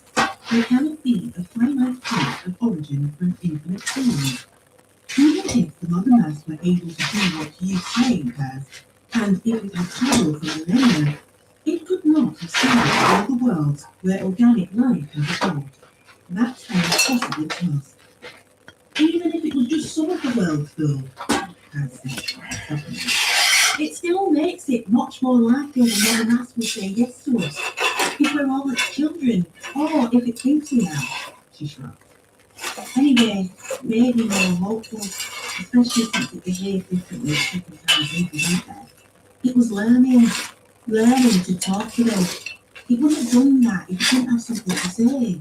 Still sent them home with their tails between their legs, Ian said. When it failed, I shrugged again. When it couldn't make them understand. The information is useful anyway, Rachel concluded. There should be a way that when we visit the Mother Mass continuum, assuming we succeed in doing so, our perceptions of our environment may be renovated. Does anyone have anything more to add at this time? Just tell us what fucked up thing you've got lined up for us next, Ian said. You can tell you're dying to. Very well, Richard said. X went on without a pause, and in the same level tone. I have spent some time since our return trying to locate any files or documents relating to the Arbitrary Records expedition in the Pan-Dominion public databases. I thought you already did that and struck out, Essing said. He reached for the whiskey bottle. Moon moved it out of his reach. She was working her way through it at a steady pace, and clearly her thought was sharing. That's true, Ruchi said. But this time, I wasn't trying to find This microphone cord is or any information super in the way. the present council might have considered sensitive. Then what was the point? A typical spearhead operation by the Incognito. By the way, is the microphone working at all? 18,000 I genuinely have no and idea. I in can't excess of 100,000 really test my audio. electronic tags and records. This is a conservative estimate. The actual number is far larger, since each file and tag can exist on a great many different servers, either in archives to which they have been purposely saved, or in temporary buffers, backup folders, and dispersed storage systems. It seems likely that even in the case of an operation like Arbitrary Midnight, which was deemed highly confidential and redacted from public servers, some of the documents relating to it might have escaped the resulting hull, because in themselves, they contained no mission-critical information. These, in their turn, might suggest useful stopping points for retrieving the data we're actually searching for. And did they? Moon asked. Why not just cut to the chase? Only a slight overemphasis gave away the fact that alcohol was gone. In a sense, Corporal suspended. Yes, they did. Fuck. In what sense? How does any of this help us? I did find many such documents and traces. They contained nothing directly useful, which was only to be expected. Attached to one of them was a list of agencies and officers who were to receive copies, along with their respective levels of clearance. Most of the names were unfamiliar, but one stood out at once because I had already had dealings with him. Eck paused, for what some things looked suspiciously like dramatic effect. You have two. 31. Leonard. The armies of the machine hegemony swept across Bivouac Peninsula in a churning, multimodal maelstrom of pure destruction. Just the one passed, and since they were stepping in from a great many beachheads at once, it took no longer than 17 minutes. Then they were gone. They left very little behind. They sterilized the planet's surface with flame, high explosives, and exotic radiation. They pierced underground corridors with lances of pure force, creating supervolcanoes with mile-wide mouths. They had unleashed mobile particulate streams like clouds of silver dust that dismantled anything organic they touched down to loose atoms. They had been thorough, in other words. They had not intended to leave any enemy forces standing, and they had been very broad indeed in what they counted as an enemy. Also, Bennett survived in the first instance because he arrived at the very tail end of the event. The insurrection forces were already leaving when he stepped from Lara to Carrano on the well-designated U-583878444 right into their path.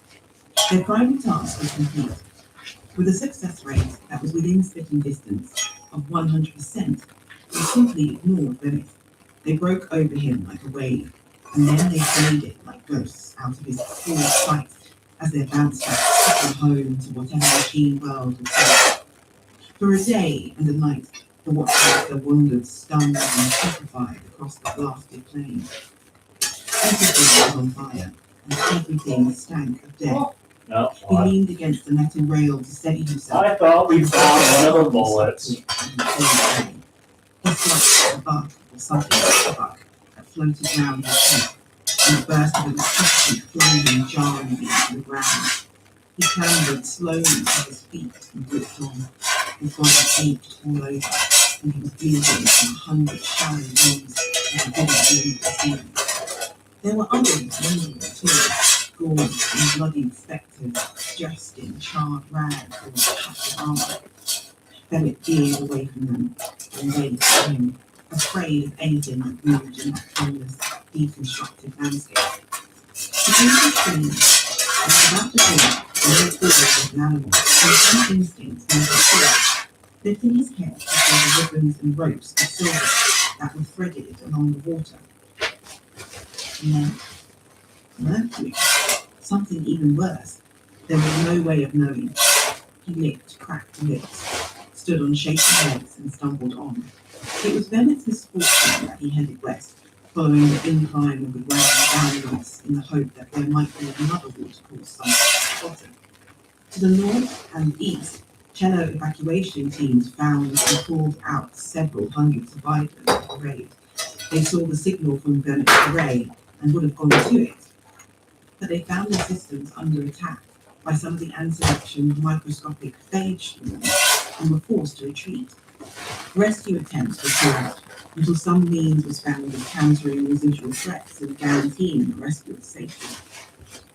Bennett slept at the base of a ruined wall under a sheet of liquid plastic that had once been some kind of displacement.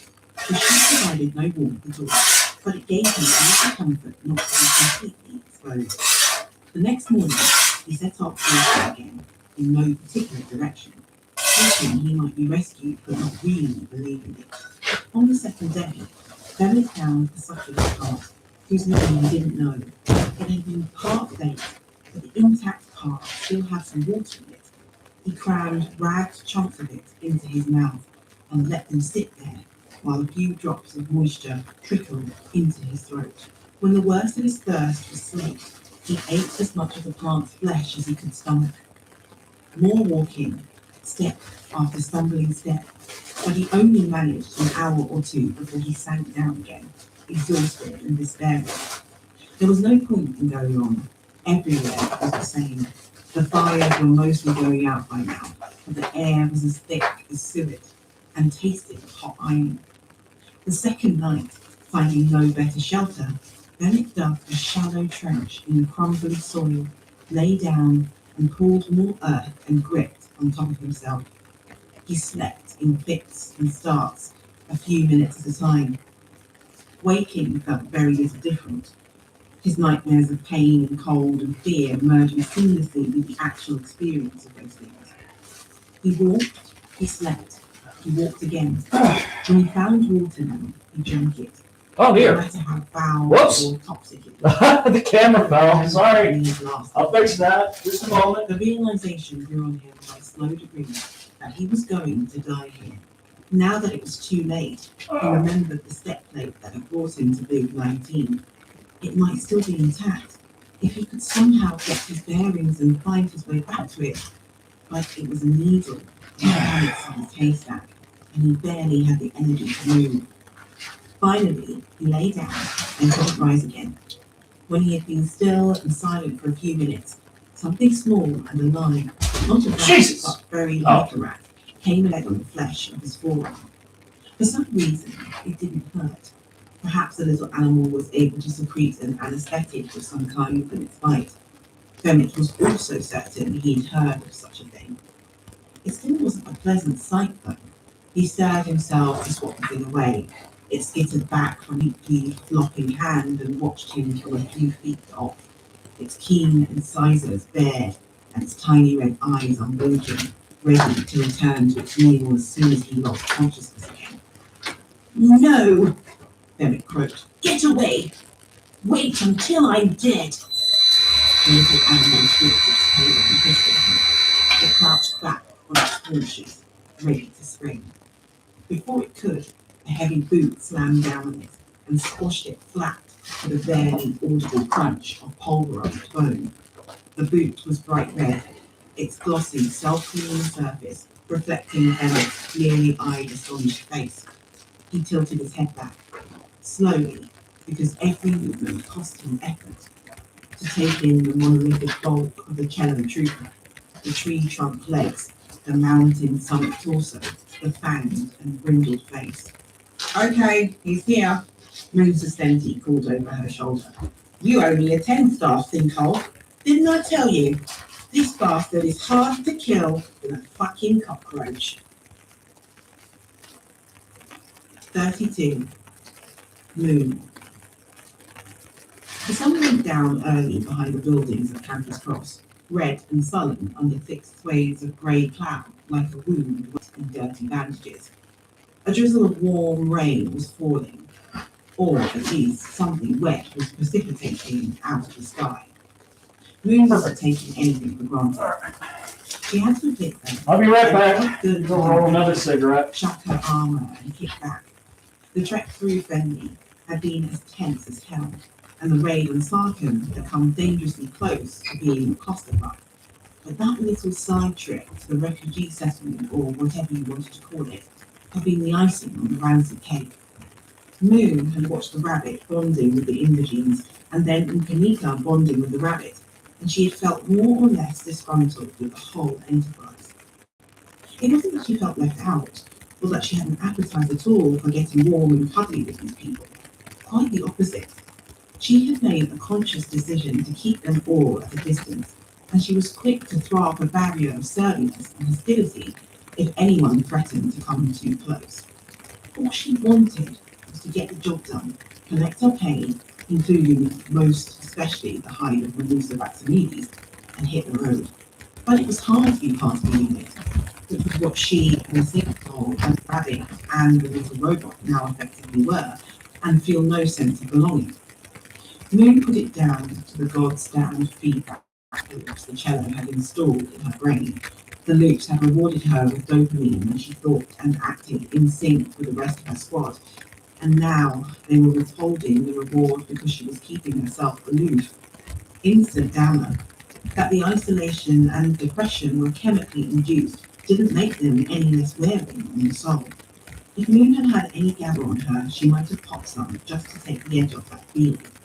In the meantime, and as a pretty solid alternative, she was working her way reasonably pleasantly through the bottle she'd unearthed in the commissary. It was something called Jack Daniel's Tennessee whiskey. She had no idea what any of the words meant, but booze was booze, and this stuff was the necessary. But why had she shared it with Nkanika and the rabbit? That was a crack in her armor right there, and not the bright red plate she wore over her physical body, the much tougher stuff in which she clad her soul. She needed to watch that shit and lock it down tight. The last thing she wanted was to wake up one day and find that she gave a shit. It went against too many of her personal commandments. She took a bottle with her when Ruchi called them together for what they were all calling the debriefing, though Moon was privately thinking of it as an interrogation. It had been irritatingly long and coming.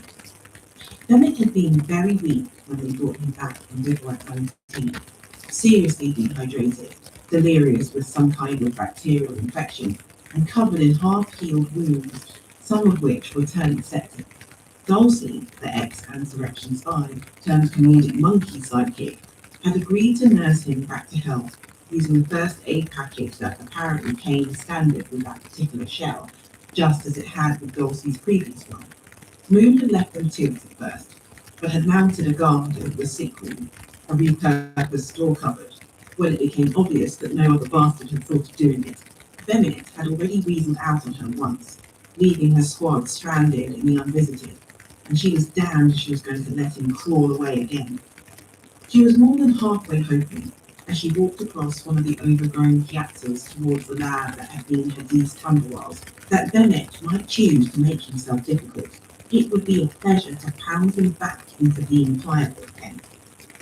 That was what was on her mind when she saw a flash of movement behind one of the windows on her left.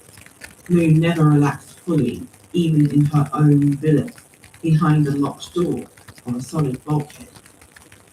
When she was in country, which in her mind Campus Cross very definitely was, she maintained a level of alertness that was impeccably hair-trigger.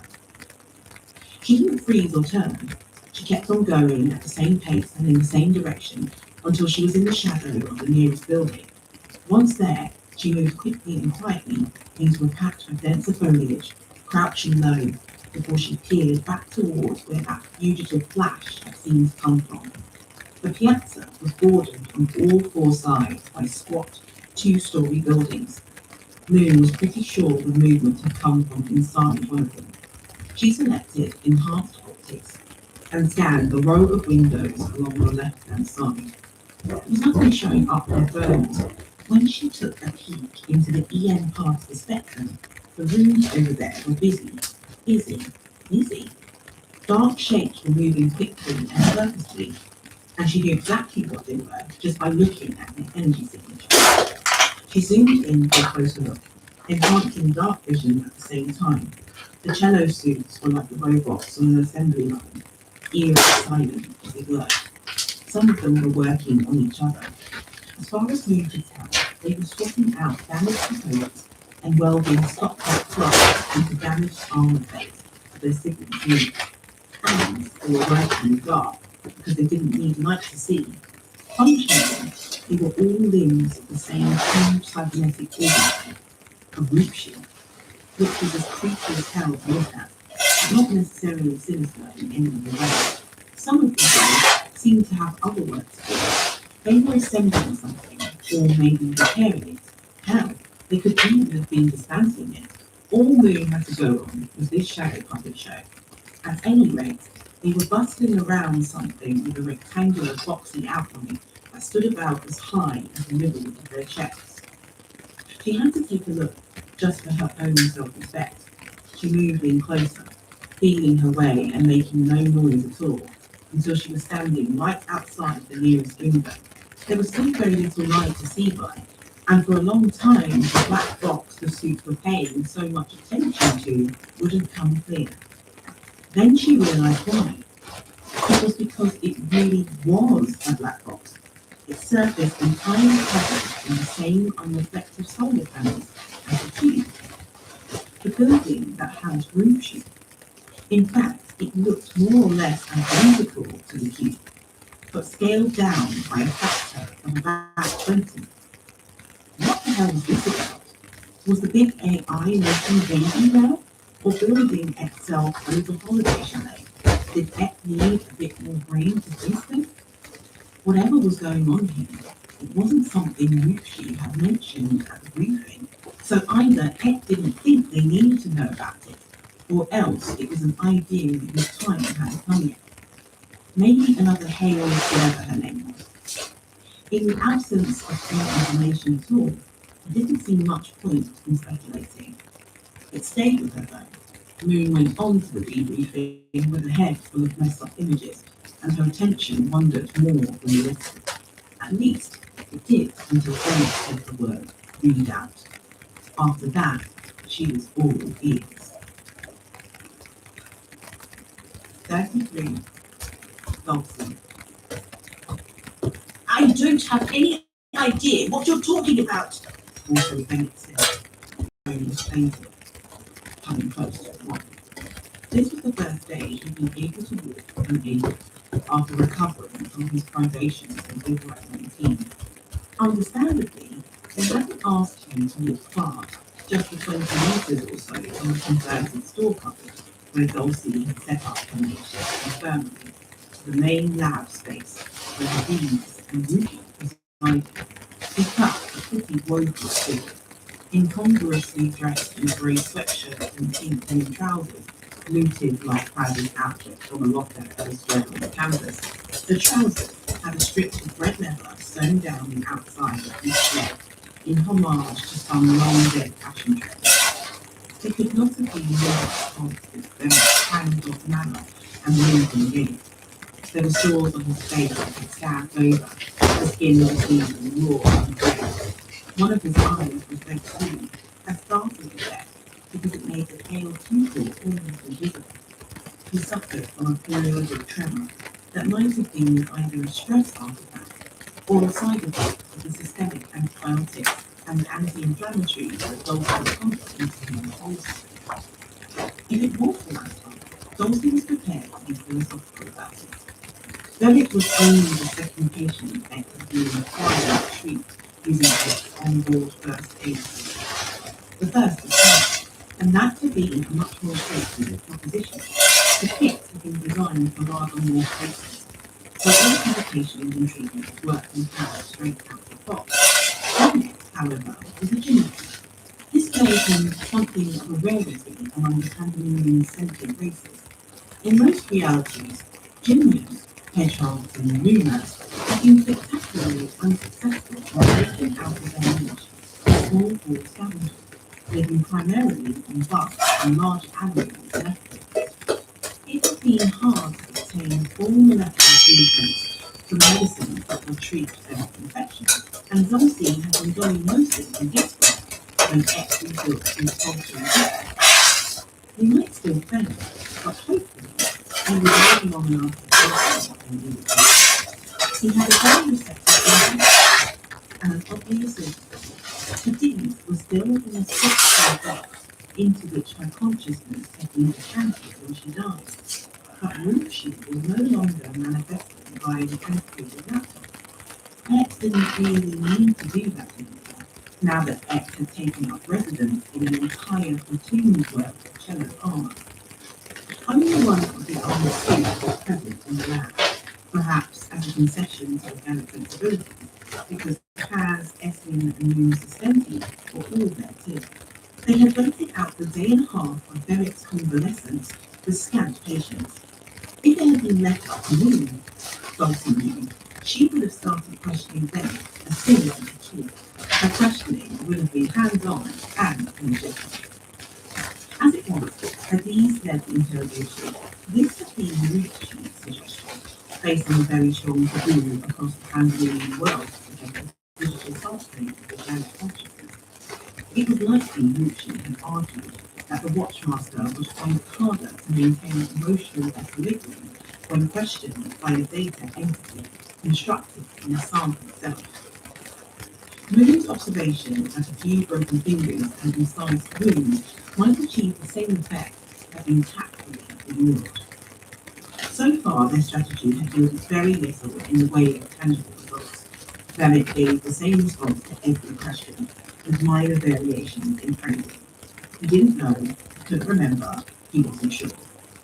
He delivered his answers with a full spectrum of plaintive histrionics, as if his ignorance should excite their pity.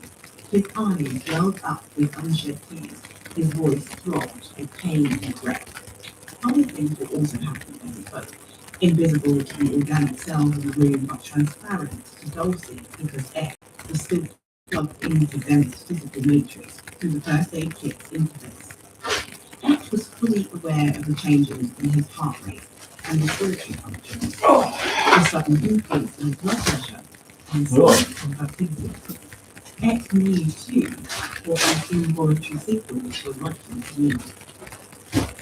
So you're not familiar with the spearhead operation tagged as arbitrary midnight?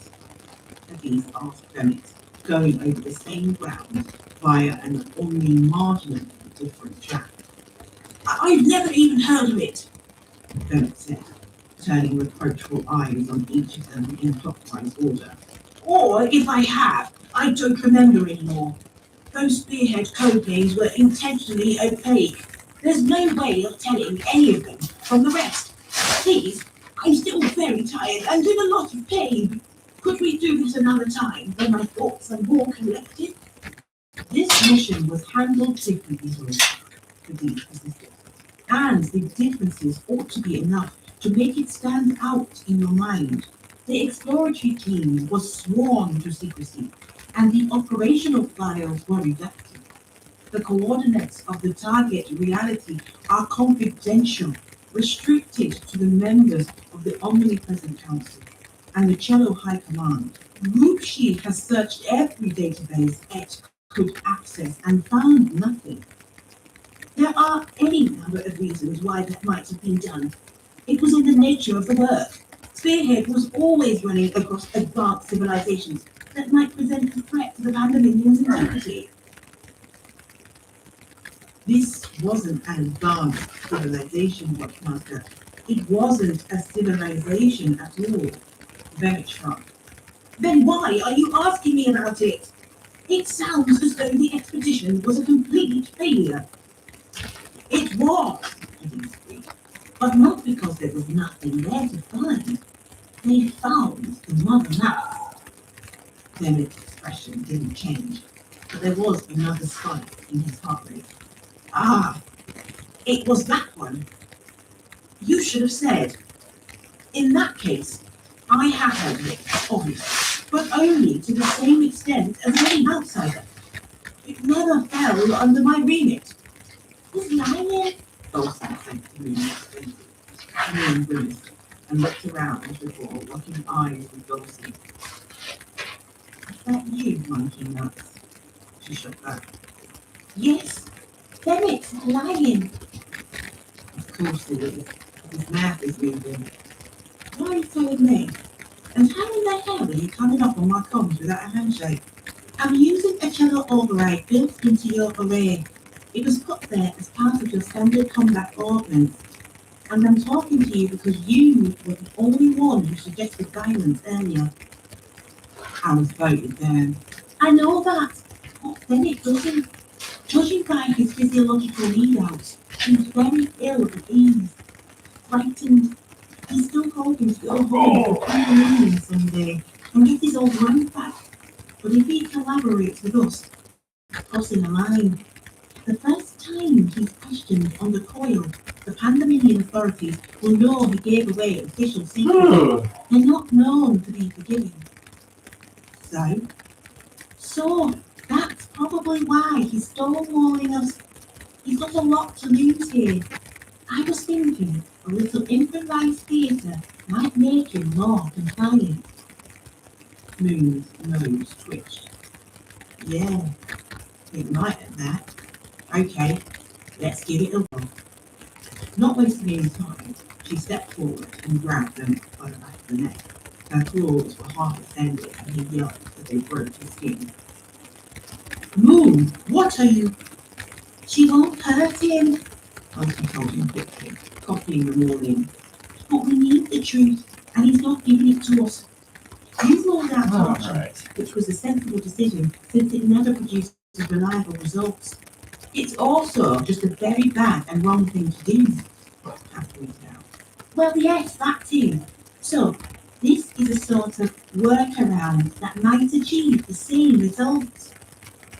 Moon dragged Bennett across the room to where a single step plate, the original one that Louise Candelal had built and used when she first discovered interdimensional travel, sat gathered in dust. She deposited Bennett on the plate, trampling on several nests of breadboard circuitry along the way, and pushed him down onto his knees. What are you doing? Bennett squealed. I told you, I don't know anything. Yeah, and I believe you, Moon assured him, with an air of bored indifference. So, you're no damn use to us anymore. We won't rescue you for your sparkling personality, you wind-blown sack of shit. We thought you had stuff to tell us.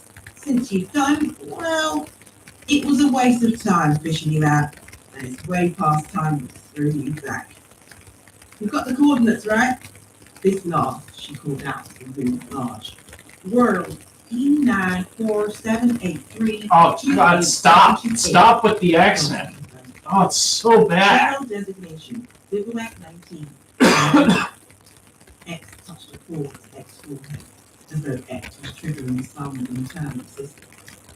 If Bennett had had the presence of mind to look down, he would have seen all the LED lights on the deck plate, amateurishly during the control console, remained dark.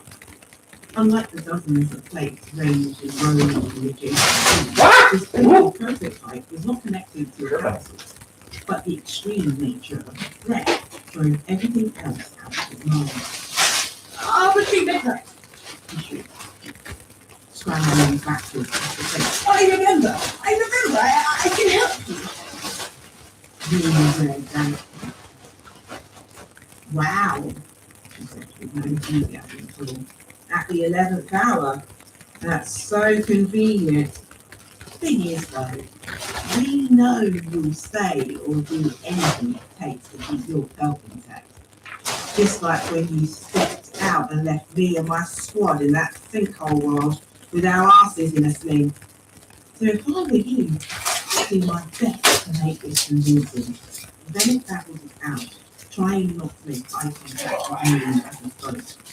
My old department contingencies, we had a partial oversight of spearhead mission allocation. Routing and implementation were handled by the cello, but we chose targets and reviewed data. We got to say in follow-up and exploitation too.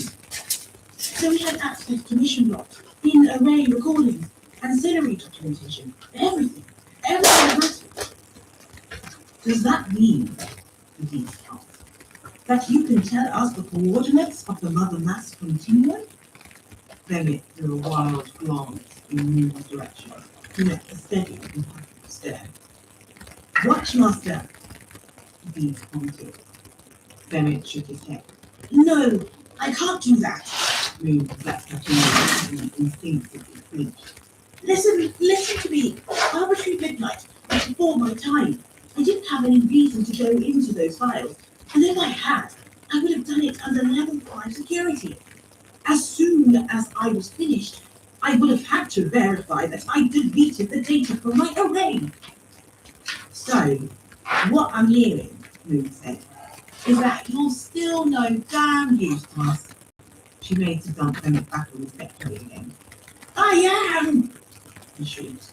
He was desperate enough to try to break her grip, which was every bit as futile as Dulcie would expect. I can be! I've still got registry access! If you can get me to a terminal, I can draw down the files! I swear to you! Yeah, Moon said, drawing the monosyllable out with elaborate disinterest. I'm not convinced. Give me a step field, someone. Let's put this garbage back where it belongs.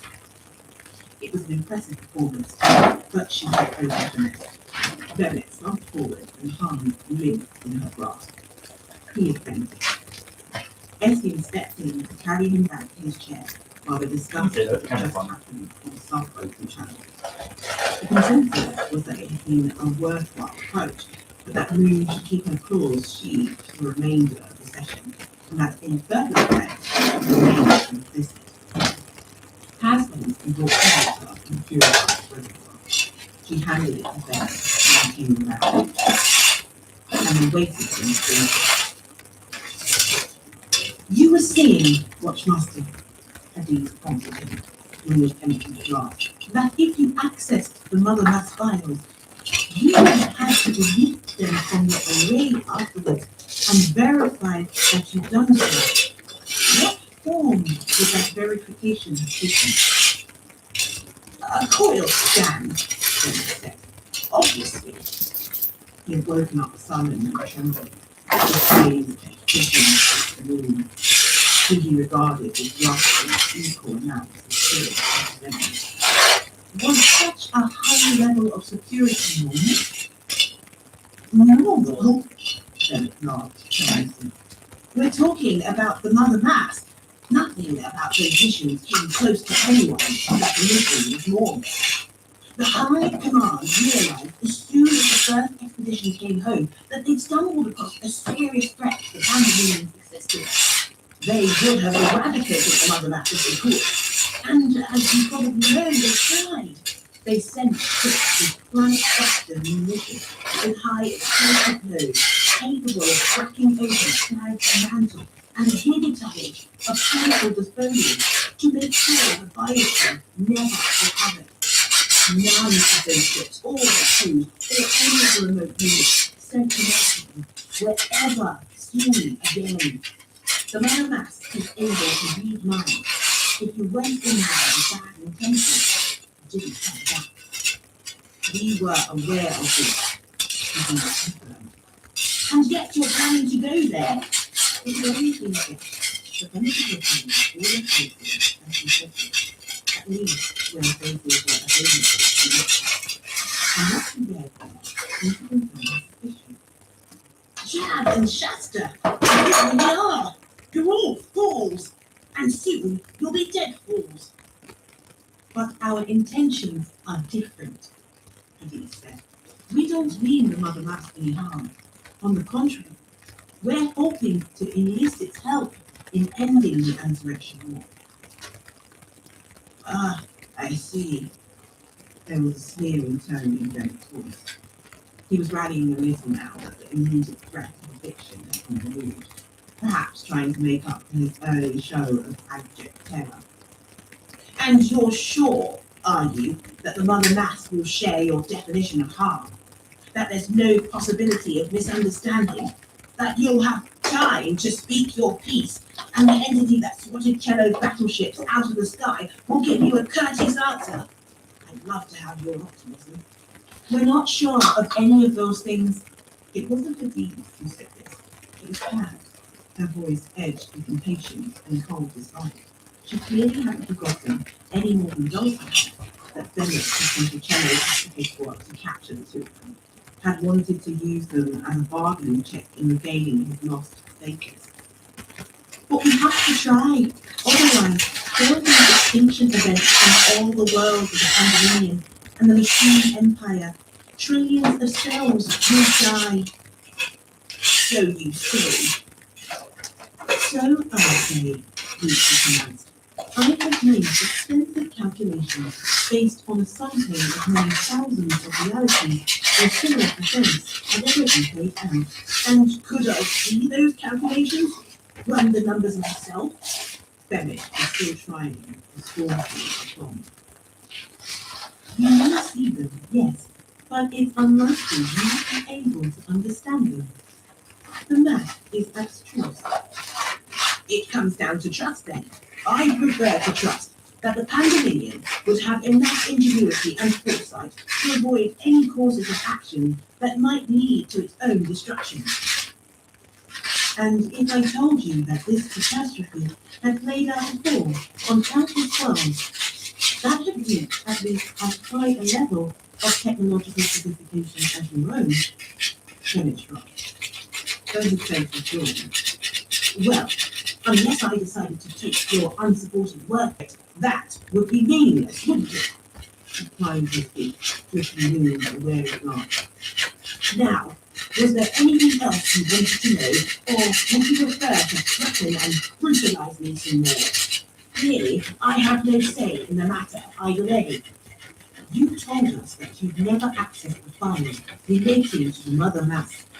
It's correct. But if you wanted to, you would have had the necessary clearances.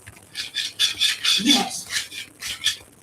Would you still have them now, after all that's happened? Bennett's brow creased in frown. For the sake of the breath, he said nothing. He was clearly aware that this was the only sentence he had to offer. Watchmaster, would you still be able to access? Yes, yes, yes. I told you. Bennett gave Moon another skittish, venomous stare. Seriously, how am I supposed to know? I can tell you this much. During my stay in Sarkhan, I had occasion to use my old executive privileges. Some of them had been revoked, but many were still in force. I was frankly surprised. Melusa Faximides takes her vendettas very seriously. That the God's fucking truth. But I suppose the complexity of the pandemonium bureaucracy reached a critical mass a long time ago. She would have flagged my demotion in the central databases, but she might well have left it at that, assuming the ancillary systems and servers would update in their own good time. Possibly, that process is still ongoing. So the answer to your question is a robust, perhaps, which is better than a no, Aziz observed dryly. And presumably, there are still locations within the Pandemonium's offices and installations where the files pertaining to Arbitrary Midnight are available to be drawn down and examined. Something like a smirk put Dennis lips. Well, that depends on your definition of the word available. Moves from her claws right beside Dennis' ear, making him flinch. If there's a show, she growled, I'd love to hear it. The cascade gatekeeping, Dennis said quickly, his hands raised toward us in a pass at the time. The omnipresent council operates from the center out. Materials and documents of the highest security are only available on standalone consoles in the areas where physical access is most tightly controlled. Which means you have to go to the ideal portion itself, or else to one of the planet-side readouts. I wish you luck, Miss Ivan. 34. Essay. Whatever exists the last 10 years of his life as a system of the Pandemonium and a soldier in the armed forces, Etienne hadn't grown up within that kind of. Consequently, there were things that were strange to him but self-evident to everyone around him, and vice versa. Here, now, he completely failed to understand the thunderstruck silence that greeted Bennett's words. He wanted to speak to offer some kind of response, but the mystery spoke first. Thank you, Ed said to Bennett. You have been most helpful. I'm so glad, Bennett replied. My main aspiration is to make other people's lives easier, especially when they've abducted and beaten me. Perhaps, Private Antonita, you could help the Watchmaster back to his bed. He has not yet fully recuperated from his injuries, and we have to. That's a mealy-mouthed word for kidnapping and torture. You'll know if I decide to torture you. No, for sure. And I'd step in your way if you tried, I said. You wouldn't be in my way long, little girl. Please, Private Antonita, she wrote. That time she conveyed urgency without changing its tone. Essian took very away, signified, threw down, and off the door. He was saying silence. Well, the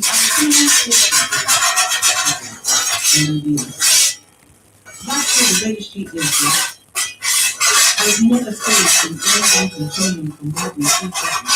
Step field of the you see the readout of the that is 6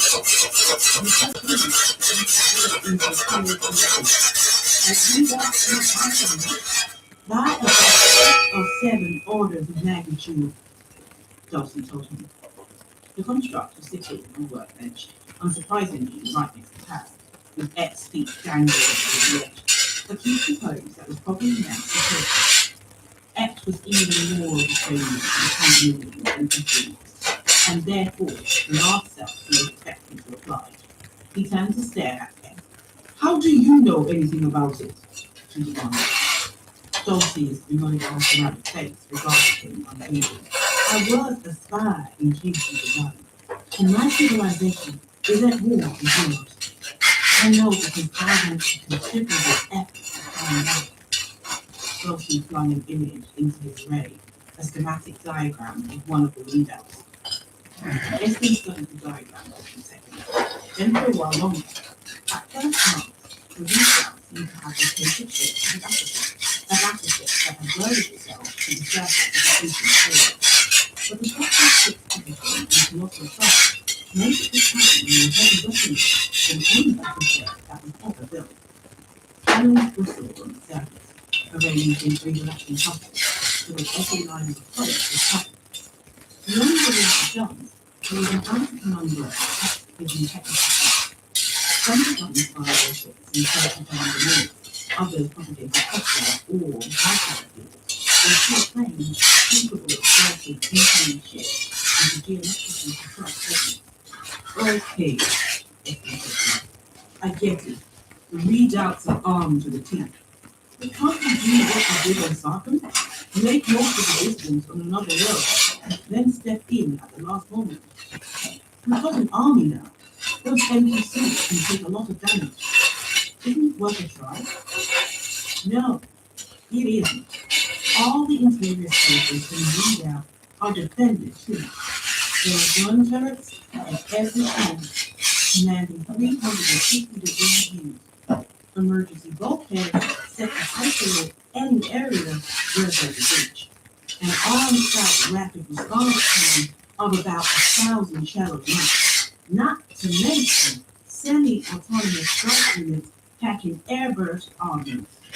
You need to take out almost every system inside and out before you set foot in place. Or you pick the right spot and fortify it. You only need to be in there for, what, a couple of minutes? The time it takes to get sent to a terminal so he can download a few documents. We can be gone before we get there after. No, the monkey's right. It's not that easy. They build the readouts on worlds that never appreciate any particular real outliers. So they've been pounded to fuck by asteroid impact, and they've got crazy orbital dynamics. It's hard to check in blind because it's hard to predict where ground level is and what your relative velocity is going to be. I was asked Ministry of Physiology in one of the readouts when I first met that set of toad spunk who got locked up in the next room. I had to come and go with the dead drop. That's a portable step plate that you attach to the shoulder of your armor. You put it on, and then you climb onto a fun little merry-go-round called an approach console. It moves you around in 3 dimensions until your vector and your position are in sync with the step in the readout. The run makes the calculation and triggers the engine. Whoopsie can serve as engines. That's the readout. The silence that makes it work. Couldn't you? Certainly, if I have access to a lower data stream, but the design and build of the device coupled with the have just described would take a great deal of time. In any case, we'd be blown to pieces the second we arrived, Jim pointed out. I thought we'd hit a wall to the house, now somebody walking away when the other option is to walk into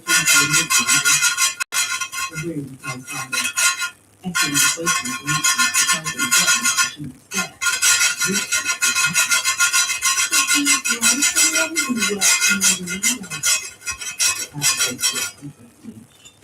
Or find another survivor from one of the more dramatic traditions and bring them in. It is similar thought, even moving from the top. I think I might go dig out another bottle of that whiskey stuff. Might as well get drunk and anything else at this point. Another 2 seconds. Right, Jim said. I'll be back inside of I apologize, I have succeeded in intercepting the communication between the Cello warship and the registry. The message was encrypted, but the code was one that depended on the same time.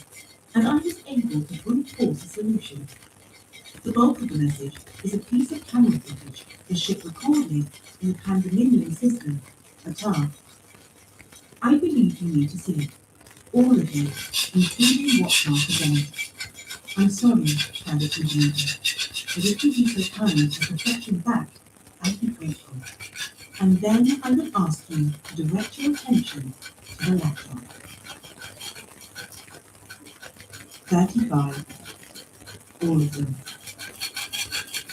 The card was a world past known only by name, and by its conclusion, an numeric rhyme about Pan-Union worlds, beginning with each letter of the wiki alphabet. A is for a card with flowers and fountains. You knew because we passed through it once on furlough and got drunk with a bunch of local grunts who wanted, not in a bad way, to leave a scar on her. Scarring was a horrible thing. They explained, all pissed and earnest, showing her the neat little cicatrices on their cheeks. Moon had declined politely. Essia had never come across the card, had never even heard of it. It was just one of the hundreds of thousands of Pan-Union words, interchangeable names, and swarming with them that would probably never visit. Dulcie knew a great deal about the card's major industries and defences. She knew when it had entered the Pan-Union and on what terms, who the target's current managers were, and who spoke to the target in omnipresent fashion. None of this information was remarkable in any way. The park offered no encouragement. To Hadid and Ruchi, similarly, the park was only a data point that had its position in the matrix that made up the Pan-Union and in the larger matrix of all the worlds they had mapped out through. Also Bonnet had had an Atagi intern once. Her personal habits, particularly the picking of her tongue and the picking at her teeth, had irritated him past endurance. He had sent her home after a week with a negative reference that was gratuitous and unfair, and had never thought of her since until this moment. When the memory rose, he did his best to suppress it. I don't pretend to know what literally said when they watched the video of the target's destruction.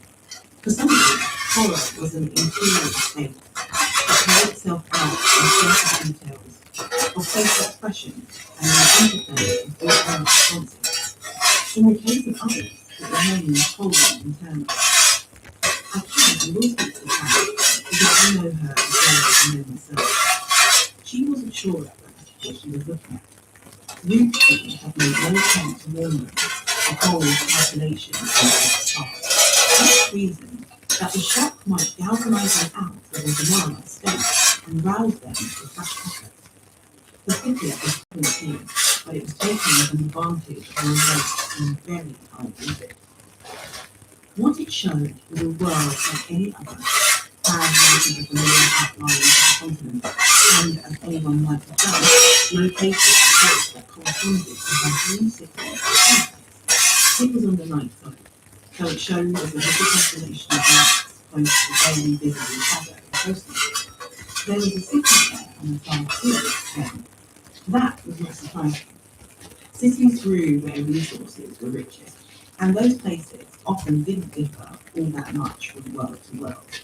She also noted, with a little unease, that a great many cello warships were positioned close to the remote, arrayed in what she recognised, mostly from viewed Telos movies, as a battle formation. A target was on standby, expecting attack and prepared to resist as best it could. Paz was still thinking of that distant cluster of lights with Calipet when the Ansurrection sky platforms got seen. When they threw out their full speed and after a brief, inconclusive skirmish with the waiting ships, activated them. She saw Calipet rip in its place along with a sizable chunk of southern continent and flew into the void. She saw the world broken into pieces in such a quick, clean, perfunctory manner. Seemed painless. But billions of souls were just done. The ones in that city that wasn't Canada might have died in their sleep. It's more likely they woke up startled and terrified to find themselves weightless and breathing vacuum. The sky filled with debris. Some of it was people, but from this far out, they looked like dust. The sky platforms blinked out as suddenly as they had arrived. Some of them were still being fired on by the remaining warships, and a few that had been too badly crippled to step remained floating in the now overcrowded blackness. The transmission ended. For a long time, nobody spoke. Paz wept in silence, the tears matting the fur of her cheeks. Dulcie clasped her hands in both of her hands, trying to offer some comfort.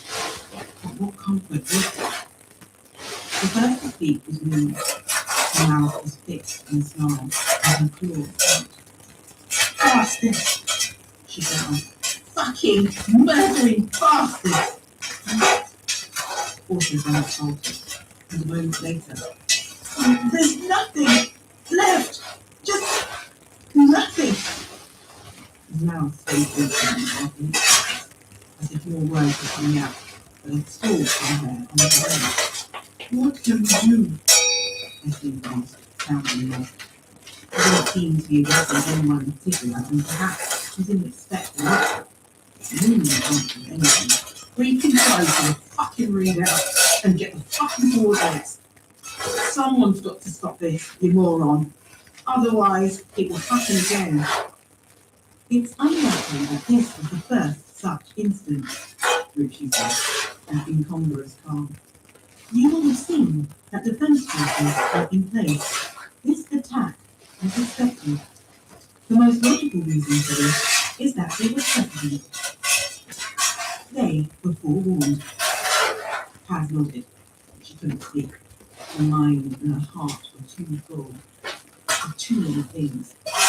There was a feeling of her stomach, like the first intimation of nausea, but instead of turning towards her throat, it sat there in her guts. It was an untranslatable grief, a sorrow too clear and too abstract to be felt, except as synesthesia. At the same time, an idea had come to her for how you might successfully step into a world where both the ground level and the rotation cycle were unknowns. It didn't matter now how bad it was. They had no other options left. I will allow you a moment or two to consider, she said. I accept your earlier reservations about the feasibility of a physical assault on a region, but it has become more urgent than ever that we speak with another man. Whatever we do, we must do it quickly, and I would welcome any pertinent suggestions. I have an idea, Paz said. Chapter 6. Bad. Because it seemed to her that the first problem they had to solve wasn't an engineering problem at all. It was an exercise in pure logic. Stepping to a rework work was like trying to jump on board a moving train with a blindfold on. Step travel only ever took the body from a point in one reality to the exactly corresponding point in another. And it brought with that body all the angular momentum that they borrowed from the movement of its original world in space, and its rotation around the sun. Normally, that was a problem, because most versions of the world had some cosmic vector in front. But with a redoubt world, hammered by asteroid strikes and with an orbital velocity that was likely to be radically different from the world you were coming from, all bets were off. There was no telling what she'd be stepping into, or how fast she'd be moving relative to the ground. So why not avoid the ground together? You'd need to step through a long way up in the air, she explained, describing the situation with her hand thrown out behind her. The final break-up of the car was still playing a really bad mind, and she was aware that her voice was shrill and wobbly. The higher, the better, really. So that even if the vector is as bad as it can possibly get, straight down at high speed, you'll still have time to brake before you hit the ground. You come in high and you glide down in your jet. Well, not in your jet because there's no atmosphere, but the suits have MMUs, right? Nitrogen gas clusters. Or, if the tanks are empty, you just free fall and let your shocks absorb the impact. Great idea. He said that when the tolerance of words stopped. Except we'd be floating down that fucking signal scene right in the teeth of all that firepower. How do you take out the guns? The guns are a separate part. This addresses the problem of steady evil, and it's an excellent start. Excellent possibility to assist in blood and self-absorbed science. Tell us more about the readout of phases. Who's in charge of it? Are there shells running those batteries, or do the guns have onboard AI? Do they have any large parts? Give us the information we can use. Then it's a slightly vacant step. After a moment, it turns into a scout. I already told you this was hopeless. Now you're expecting me to give you hope.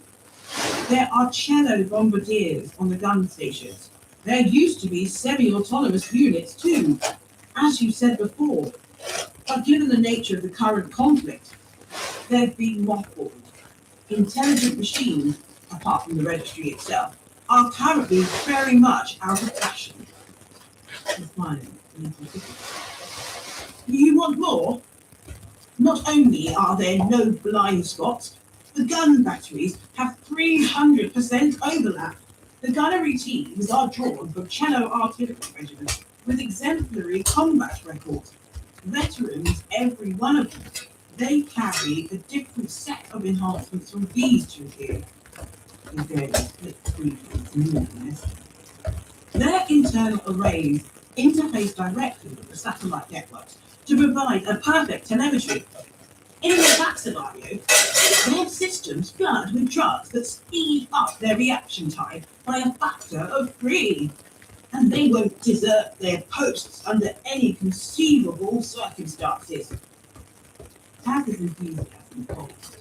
The signal scene idea seemed like a good one. There was no point in making a safe step change only to be blown up, vaporized, set on fire as soon as you arrive. Wait, Tessie said. Any conceivable circumstances? You saw what you saw then.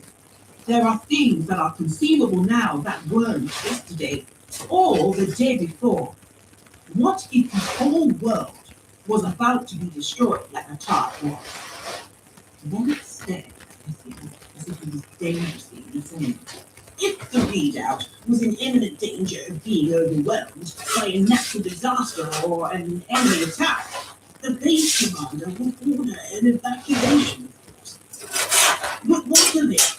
You can't very well ask the Anselation to invade at the time of your choosing, and if they did, they wouldn't leave anything for you to work with. Taz was only half wondering this change. It felt suddenly weird after daring to hope and being shot down.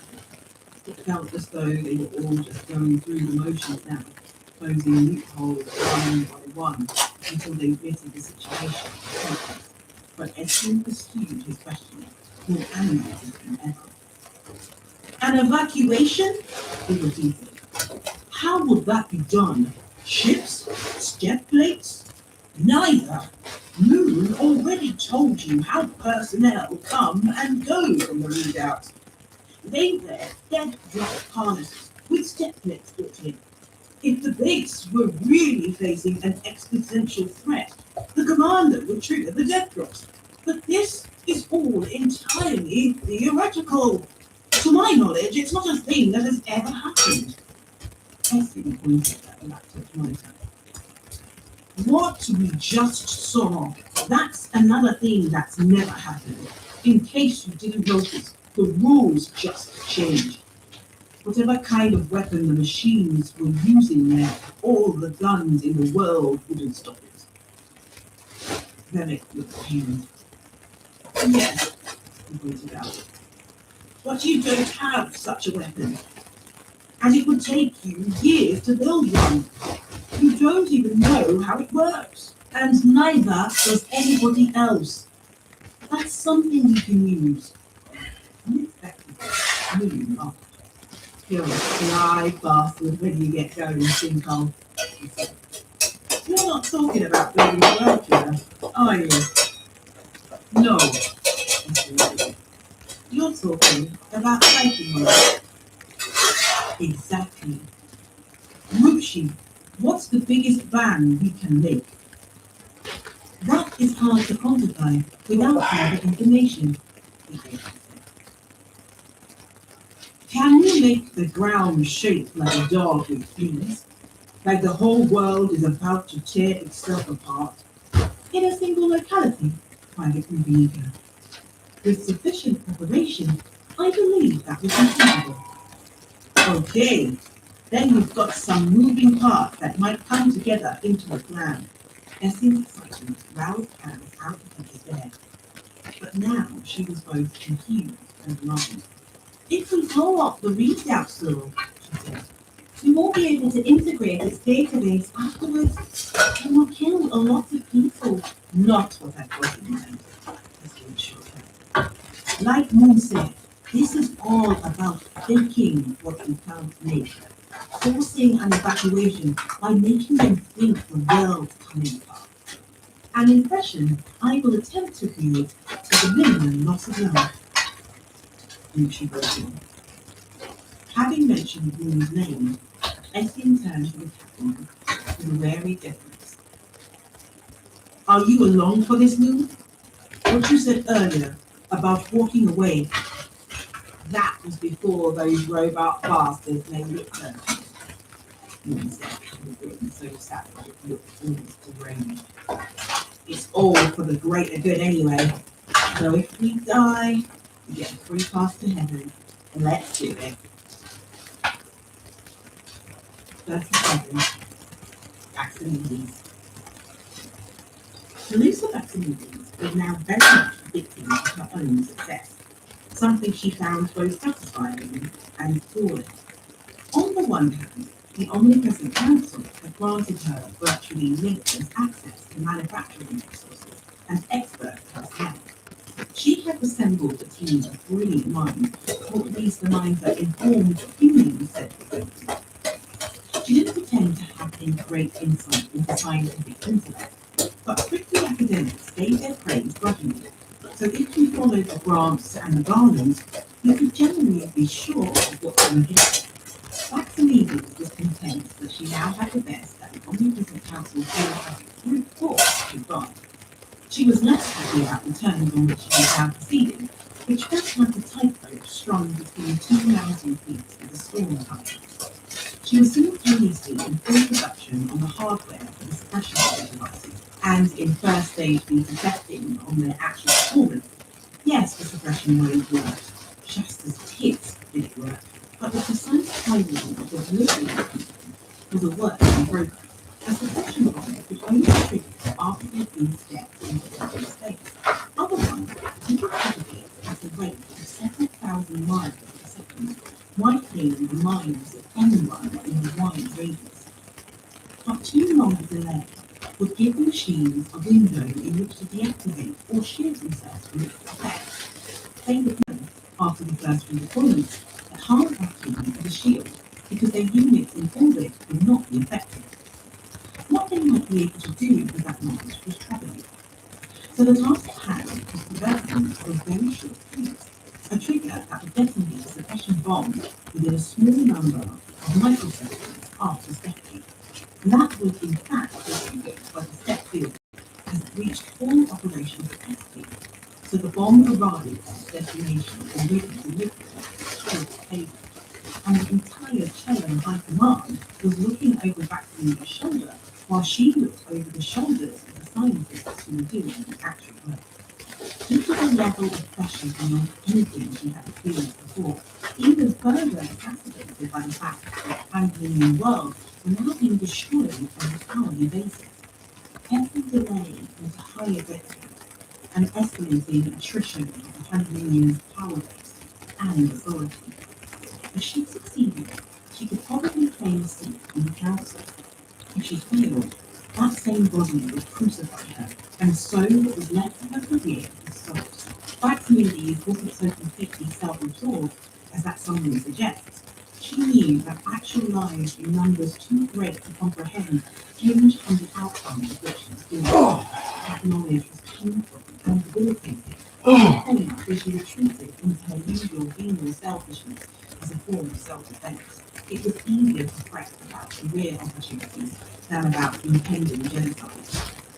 At the end of an exhausting day in which 18 different time trigger mechanisms had been separately tested and cross-evaluated, Kennedy knew it, now riding herd over a team of scientists and engineers from more than a dozen worlds.